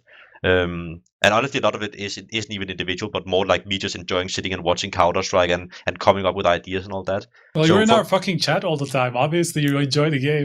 So for me personally, I can't get burned out, and I know like I could play like 14 hours a day, but obviously I don't want to do that. Wouldn't think that's very fun, but I could play as much as possible. I'll never get burned out. The only thing I think that can be hard is like if you travel a lot and you have a hard time sitting in flights and all that stuff. I know personally for me, if the seats are too small, that can be a very rough flight for me, for example. So I have to always upgrade my seats and all that. But me personally, I can't really get burned out. But I do know that we had some periods in my team where they had to go to me and tell me like, we're practicing too much. I know Jason Lake also said it in the interview. There was one point where my team came to me and said like, we can't practice this much because I think we had like 9 days in a row and we did like 10 hours a day. And then we had one day before we had an official the next day, and I said like we have to practice tomorrow because we have to be ready for the day after. And they said we can't play, and I was like, what do you mean you can't play? Like if we play now, tomorrow we're gonna be better the next day. And then they were like, yeah, but then we can't get an off day the next week because we know you only take off days on Saturdays. So like we had like a big discussion about that. So I definitely believe that other people can have it, but just me personally, I never felt any burnout, and I never felt any like need to go away from the game or go away from the computer. Even though I might not play computer all day, I wake up in the morning and then I sit in front of my computer. I go to the gym 2 hours a day, but other than that, I only sit in front of my computer and play Counter-Strike or watch demos or whatever. So I don't really feel that need to get away from it. I really enjoy it. That honestly sounds like cheating to me. This is unbelievable. Yeah, it's crazy. Yeah, go, Prof. So we have, I guess, time for one more question, and you can pick if you want like a silly question or a serious question. So that's more or less it. Up to you. Me? Yes. Yeah. I like the serious questions. Serious question. So Alexander says, what tips would you give a team made up of talented players who are taking competitive CS seriously for the first time? We struggle with late round clutch situations as a team versus higher tier teams, main/advanced. How can we work on this effectively? I say that's a very hard question as well because I can't just answer that in like 1 minute, but I always divide my maps into parts. So like on Inferno, like the first part could literally just the first part of a map could be making sure that they don't aggress on you. The next part could be taking the first map control that might not be any of their map control, but be something that they might just take away from you. And then the next part of the map could be actually taking the proper map control. And it sounds like, without knowing too much in detail, that they have the first couple of steps corrected, so it would be more of like the last couple of steps corrected. And me personally, I always know, I did it a little bit earlier as well, but I kind of know, I have a couple of different executes. I know if I have 1 smoke left on Inferno. If I have 2 smokes left on Inferno, I have like 2 or 3 different executes. I know that then I like to run that. If I have 3 smokes left on Inferno, then I might be thinking about, okay, now I have more utility to not only execute, but also to fake and like that. So I'm kind of like divided up in different ideas, so I kind of have a rough idea going into it. And then from there on, it's just like executing it and see if it works. So find the execute you're comfortable with, try it out. If it didn't work, find something else. If it did work, still find something else so you have more ideas. So I always try to like divide it up in the groups like that on the different maps. Just to take this one step further, so let's say that they pull off, they get site control on the T side, for example, and they find themselves in a, I don't know, 3-on-3 post plant. It could be any map, but do you spend a lot of time yourself or with the complexity guys where you're doing theory, like based off of, okay, so we have our default plant positions and we have our default places that we play for the post plants. Is there a lot of theory that goes into those situations as well? I would say more general than specific. Okay. I know, for example, some of the maps, I'm not going to mention which one because I don't want to tell people which maps were the worst at. But some maps, I know that we don't have players that's very comfortable on the map, like very confident. So then sometimes I see clutch situation, I'm like, whoa, that was badly played. But it doesn't mean that I need to tell them you have to stay in this position. It just means that they need to like play the map more or something like that. Because some people might not have played in their old team, or some people might not have liked it, or blah blah blah. So, for example, that example is really good. Like in the beginning of this team, no one really had played Nuke before in complexity when I was with the American roster. So when we went into it, everyone was just like, I could just tell like, whoa, they don't know how to play this map. So we had to make it really simple for them. But it doesn't mean that I need to tell them how to play clutch situation. It just means that they might just need to get comfortable with it. Because then we play like a map I know they love, and let's say Mirage, for example, because everyone play Mirage, and that's a very puggy map. Then I see them all of a sudden making crazy moves and pucks, other than puck in clutch situation. Then I kind of know like that means you're confident on the map, you're comfortable with it, with the options you have in the different clutch situations. But then I don't need as much theory because then I can just make them play it. But we might have some general stuff like if we have utility, what utility we're throwing after we plant the bomb, or like what crossfire is theirs, or like who peeks on whose contact, like all of that stuff we have. Okay. Well, this has been great. You've given a lot more insight on those kind of details than what most people have ever given us, I think, on this show right here. And I, for one, am very, very thankful that you've done that and that you've been on and spoken through all these different topics with us. So before I start winding it up, is there anything that you want to say to anybody out there? You got anything on your mind? Or I don't normally do this, so I don't know. I'm just seeing if you got anything you want to say. I love my mom extremely much, and she's the most important person in the world. Yeah, it sounds like she's a fantastic woman who's been very, very supportive of you up until this point. She's watching it in the next room. So. Well, I apologize to her for any of the swearing. I don't think I dropped the really naughty one tonight, so that's probably happy with that one right there. You should have told me beforehand. I would have toned it all down. There wouldn't have been any swearing at all. All right, so Prof and Striker, we won't be having Prof. You won't be here for the next episode. We haven't been planned it yet, but we're going to work out a date. I think I want to do it on the 15th. Yeah, that should be it, the next show. So thank you to everybody for tuning in. Thank you very much to Blame for coming on through and joining us. We finally got him on. Apparently there's a bit of a conspiracy theory going on, but we got him here. Now you can find our audio stuff if you head over to anchor.fm/HLTV. Is it HLTV confirmed or just HLTV? And then the Twitter is HLTV confirmed. We're on the YouTube channel for HLTV.org as well, I believe. All those things, you can find us there. And as I mentioned before, a lot of people are like giving advice on the internet. I don't really use social media anymore. So the piece of advice that I would give all of you out there is to also not use social media very much anymore because it's fucked, right? That's all I can say about it. Don't use it. And as Blame was, because we're signing off right now, say goodbye, Striker. Goodbye. Prof? He's muted. Okay, there we go. I was trying to be too gentle. Oh, okay. Well, as Blame was saying about nice things about his mum, you should all message your mum, call your mum, send your mum flowers. Be nice to your mum because your mum's fucking awesome. So good night. We'll be back for an episode on the 15th before we get into Cologne. See ya.